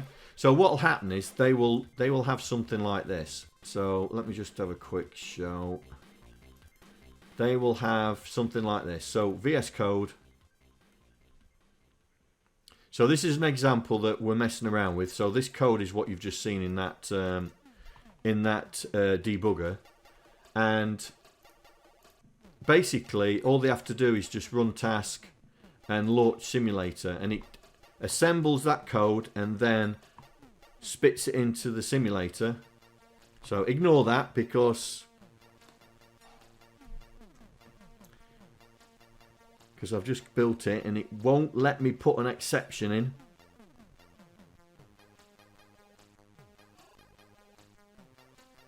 There we go.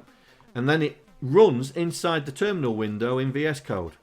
So it's all in one environment. They don't have to swap programs or anything like that. And I like the fact that it does this. And it's got the same functionality. And we've also built it to work with all these operating systems. So we've built it for Linux ARM because I've got a Raspberry Pi here running it. I've got a Raspberry Pi here, so just to have a squirrel moment, so just so you can. So I'm going to VNC into my Raspberry Pi.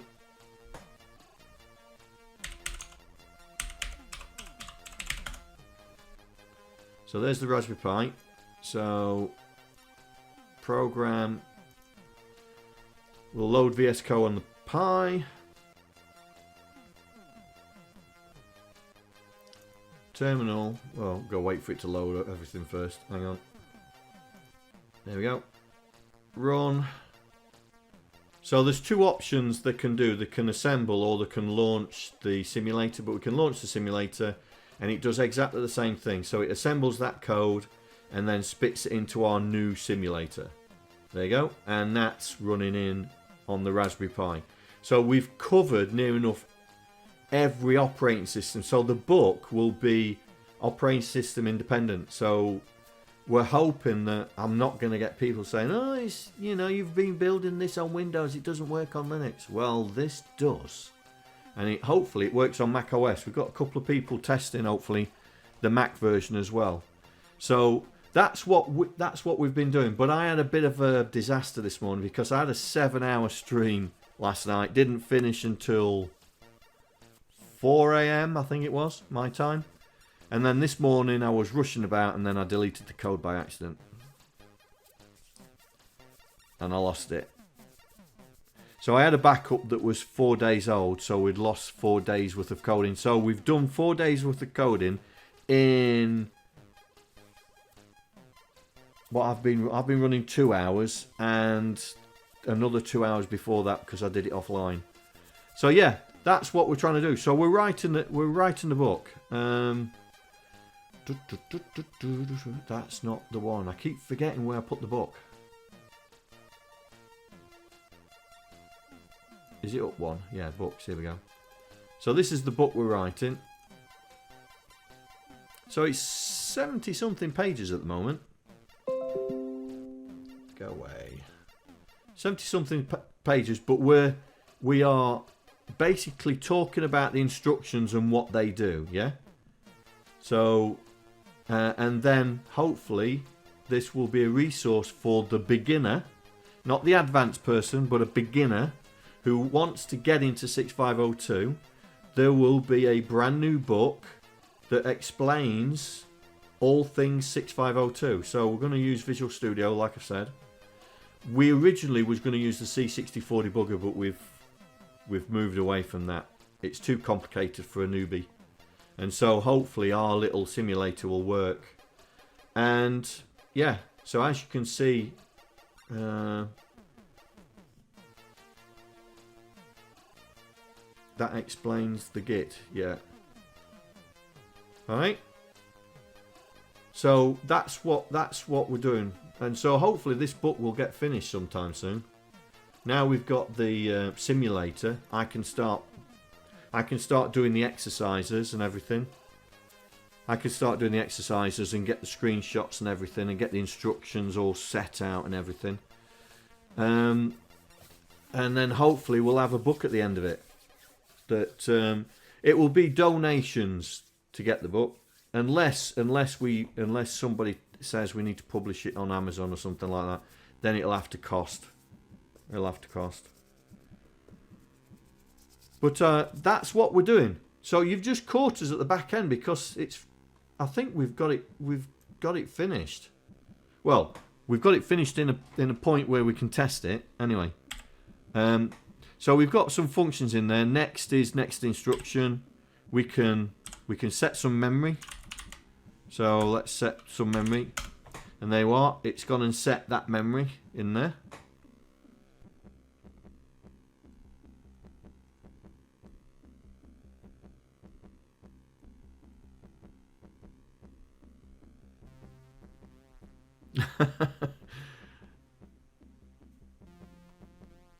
Yeah, I've got Git. Hello, John here. Thank you for following. Hope you enjoy the stream. Oh, thank you for following Mars Attacks. Welcome. So we can set registers as well. So we can say, right, which register do we want to set? We want to set the X register, and we'll put 99 in there. So it's highlighted that we've changed that value. And we can also do the flag as well. So flag, which one? We're only allowing them to change 4 flags because the interrupt flag is irrelevant. The break flag is irrelevant. Did we... Hey, Saucy, did we do... No, we didn't do decimal. We did. Did you plan on covering decimal maths in the book? In the book, yeah. Then we may need to add it. Yeah. So we can set the 0 flag. Look, so it's set. So now the 0 flag is set to 1, and the status byte that's normally held within the CPU has been changed as well to accommodate that. And we've also got this view down here. This is what the user can change. So if they want to look at a different part of memory, for example, so if we go U and say we want to look at, so I've got D000 because I changed 21, so I can tell it to move to there. And there, look, that is the one that I put in that memory location. So the user can change the memory of this only. Can't change the memory of this and can't change the memory of this. Yeah, well, I mean, yeah. But we we have coded in all the binary, the decimal mathematics in there. We've coded all that in there. So it should all work. Yeah, there's no real need to be able to set the flag to do that test, is there? No, because, you know, you only have the decimal mode on when you want to do specific maths. You don't turn it on willy-nilly. But that's what we're trying to do. That's what we're trying to do. So, Derek Morris has helped write this book. Got Saucy helping me with the coding. Hopefully we're going to get the community to give us some 6502 examples to include into the digital package. So yeah, that's what we're doing. And so today was a recovery system because this morning I deleted the whole directory, including the Git repo, by accident, and I couldn't recover it because I deleted it via the command prompt. And so we had to start again from a backup that was 4 days old. But it's backed up now. It is backed up now. We're not going through that again. Go. Hey, Saucy, I've just noticed. The user location's still there.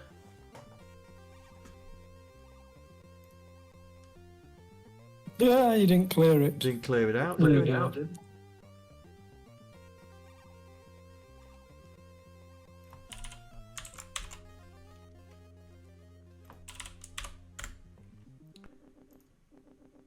Didn't clear it out. Good job we're doing this testing, isn't it? No, these are the things that you should leave in for somebody else to come back and tell you, John. I am sure there are other issues in here. I'm sure there are other issues in here. Nothing for anybody to find wrong. Yeah. But I'm sure. Should I put a deliberate mistake in there and see if anybody finds it? I mean, that's what Microsoft do. Do you know that?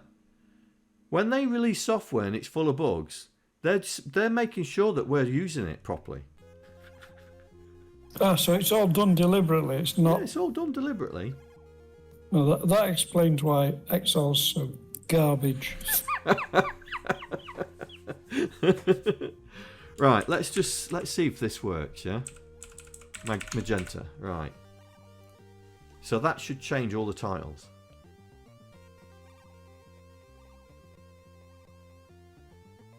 It does look nice, magenta, doesn't it? I'm warming. I'm warming to it. Now, Proton said cyan. I do like magenta, but it's not easily well, I find it difficult to read text in that colour. Yeah, because Proton said cyan. Actually, cyan's all right. Yeah, it is, isn't it?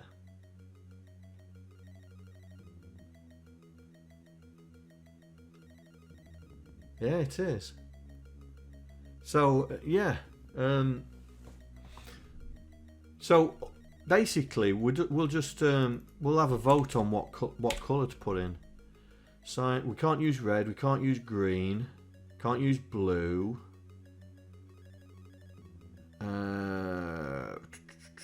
And we was originally yellow.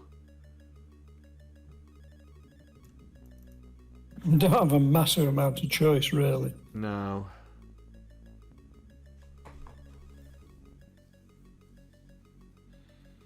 I was trying to find out if the terminal character set was the same as the DOS character set, where you had the lines. So instead of using these fake lines and having gaps, the what's it characters, but I don't know. I couldn't find anywhere where it could tell us.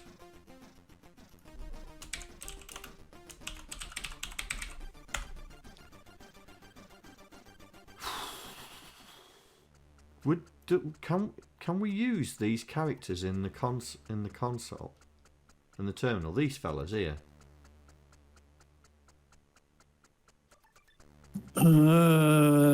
Should be able to.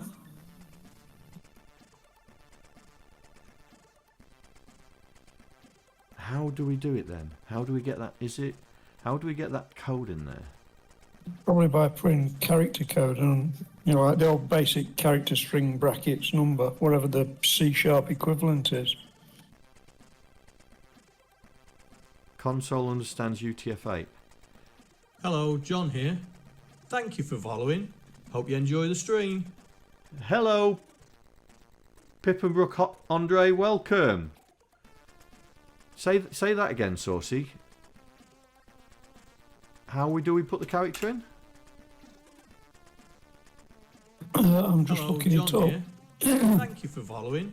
Hope you enjoy the stream. Ooh. Can you do it exactly? No, it's just char and then number. Okay. I think. Right then, okay, let's try it. So I'll put it on the end. CH char, open bracket. I think it's char in brackets and then number. Or is it char? Yeah, but not sure. One way or another. Not 199.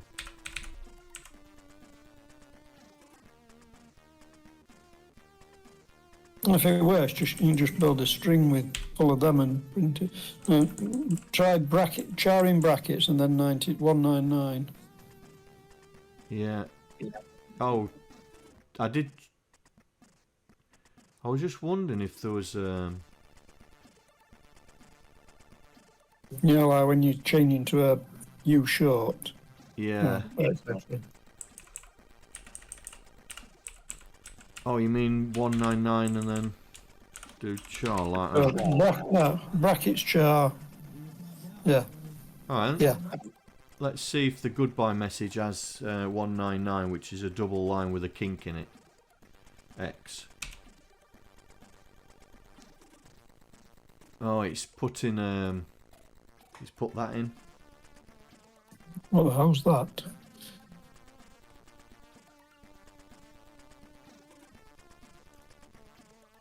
Okay.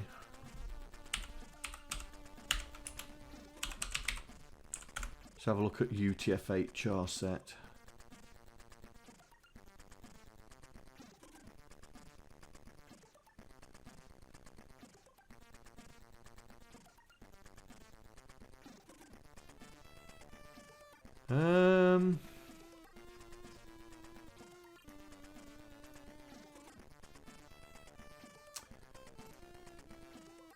Ultimate guide. Is it an ultimate guide?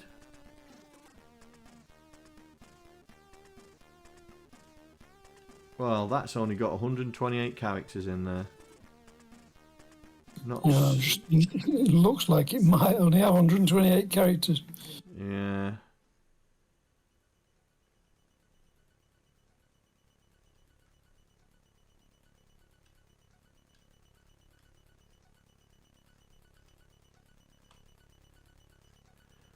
Oh dear.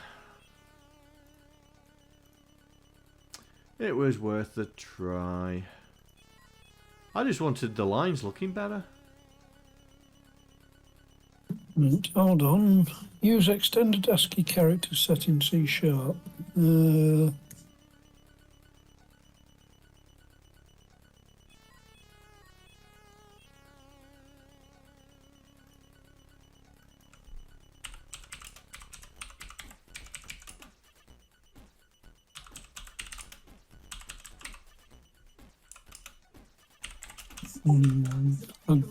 I don't know, John.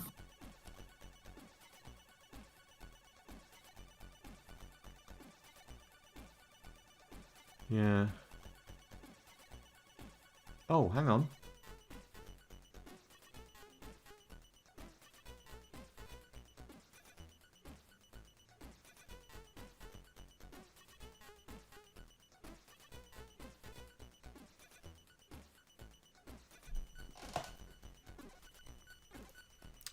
Right, so we need to set the encoding apparently. So let's do it here. Let's do it here. So it's saying encoding. So CP 437 is IBM encoding equals encoding dot get encoding for 437. Right, so we've done that.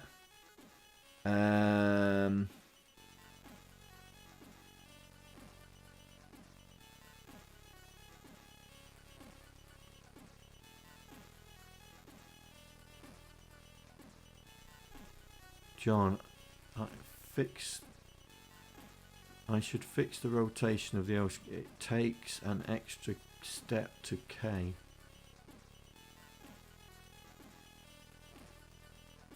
Oh, right, okay. Right, so it says get string. Okay. So string test equals get CP dot get string alt bracket 199.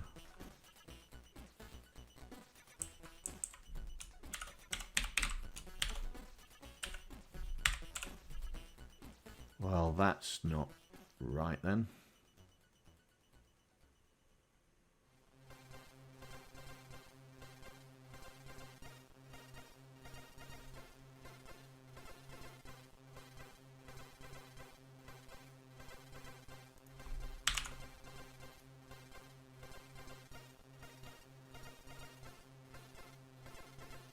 Overrides the derived class.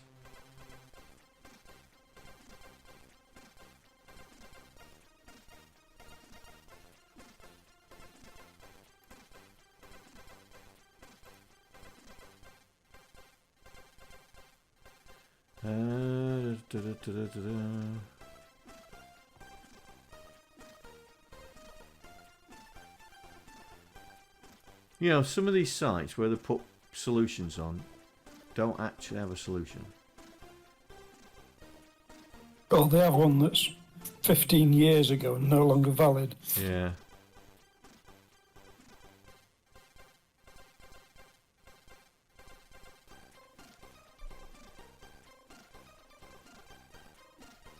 They're on about saying alright, let's try this then. Let's try this.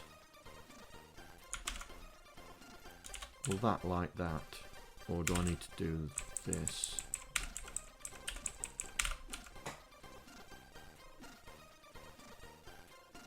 No, it's looking for an array, isn't it?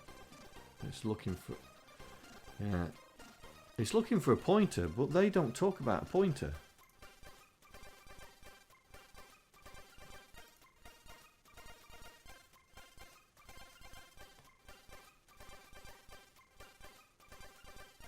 They don't... Oh!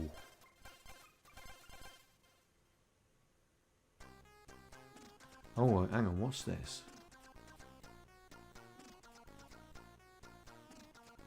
Decode string. Where's decode string?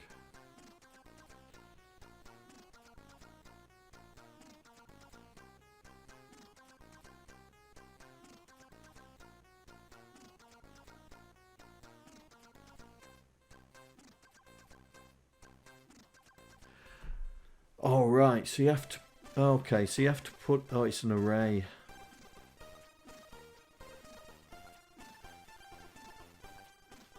It's an array of bytes. That's no good. Oh, I'll have to leave it. I'll have to leave it.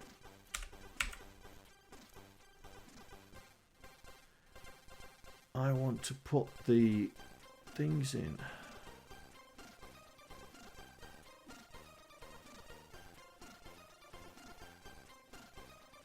Oh, but hang on. They are going... They're talking...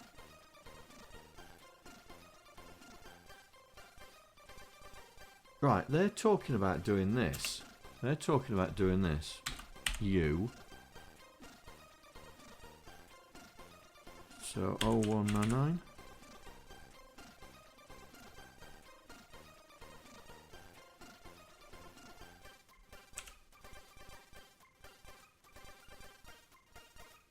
But that didn't get rendered, did it? Oh, it's a question mark.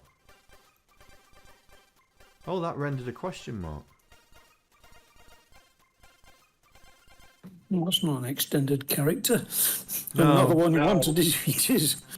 No. I'm just trying to see where they're using this encoding.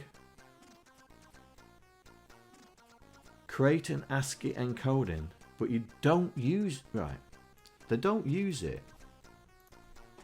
Right, so they create an ASCII encoding, but then they don't use this ASCII. I'm just trying to see where the ASCII is. Oh, it's here, down here at the bottom.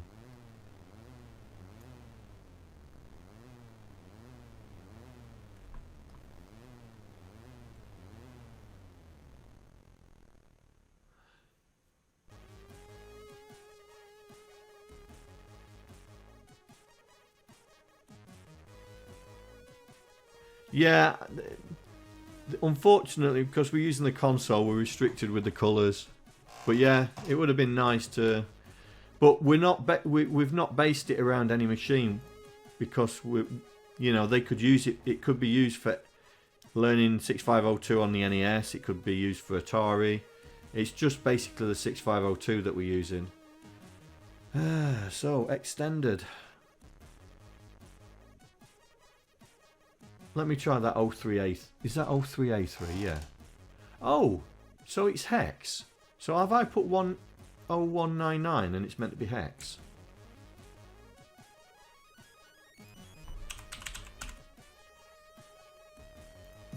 Probably yes.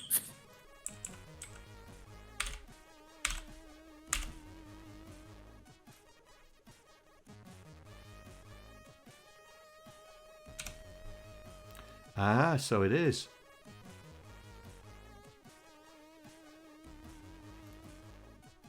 So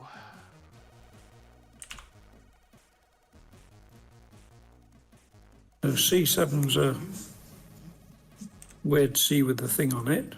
yeah, and then it just goes into question mark. So I'm wondering it puts a question mark if it doesn't know the character.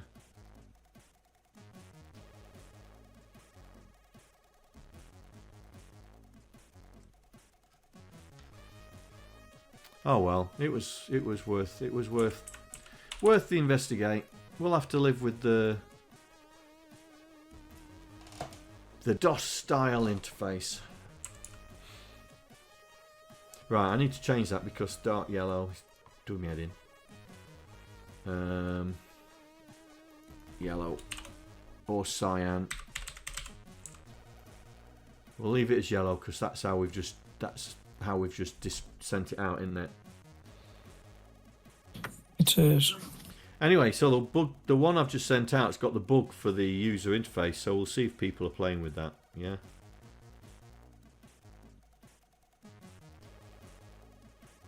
True.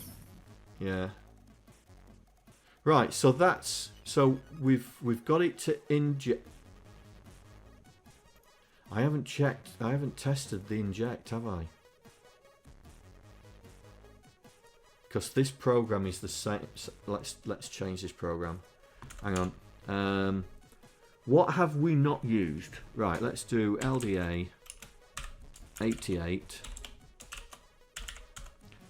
LDA LDX 10. There we go. Store X in 77. Store X in 78. LDY hash $0. Store A in 77, Y. Right. Do that. Run simulator.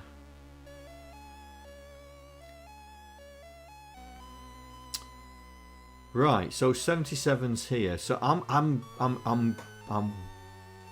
curious to find out how that evaluates. So we load 88, we store it in load X with. Oh, there's a bug. Oh, yeah, it's a bug on my part. Oops. Bug on my part. See, the simulator works. It told me I did something wrong. Right, next. Oops, wrong place. Next. Right, so 88 goes in there. 10 goes in there. Then we took 10. And I've done it again, didn't I? Another bug.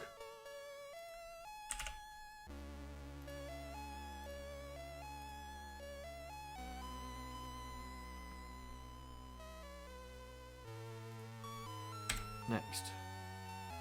It didn't clear the screen then, did it? It did not clear that terminal window.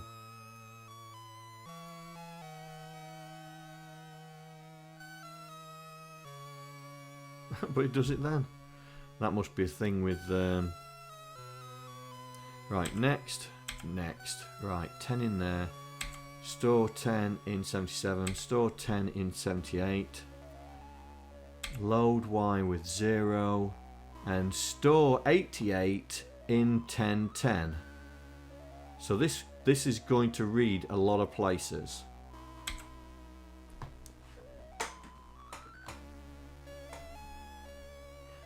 that's done it. Because it's read these two to get the 1010 and then stored 88 in.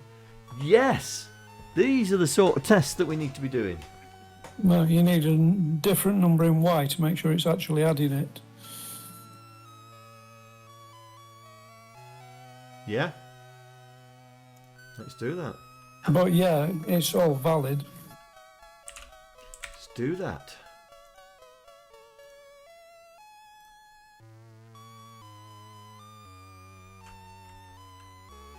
Right, 88. Oh, I keep going up there. It's supposed to be down here. 88, 10. Right, so we're loading 6. So that's going to be 10, 10, 1, 6. Oh, get in there. Get in there. John knows his stuff. No, I'll let you have that one. That works. Well, this is what we need to do: is test all the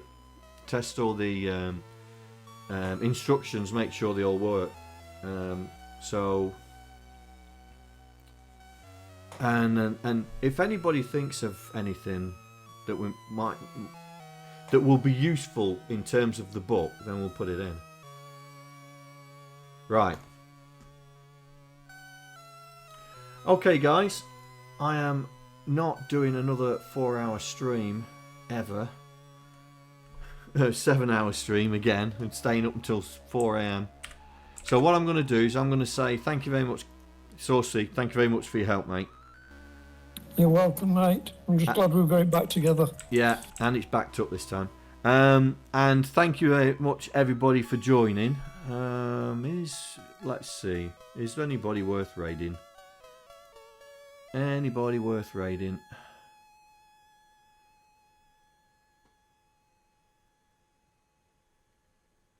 Charlie Farr's on.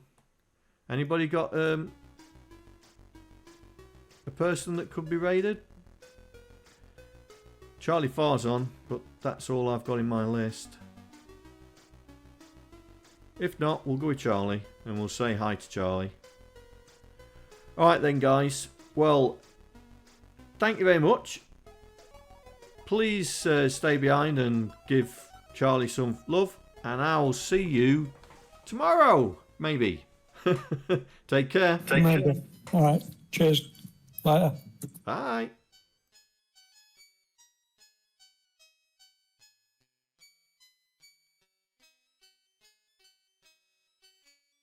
I'd like to thank all the patrons that are contributing to my channel.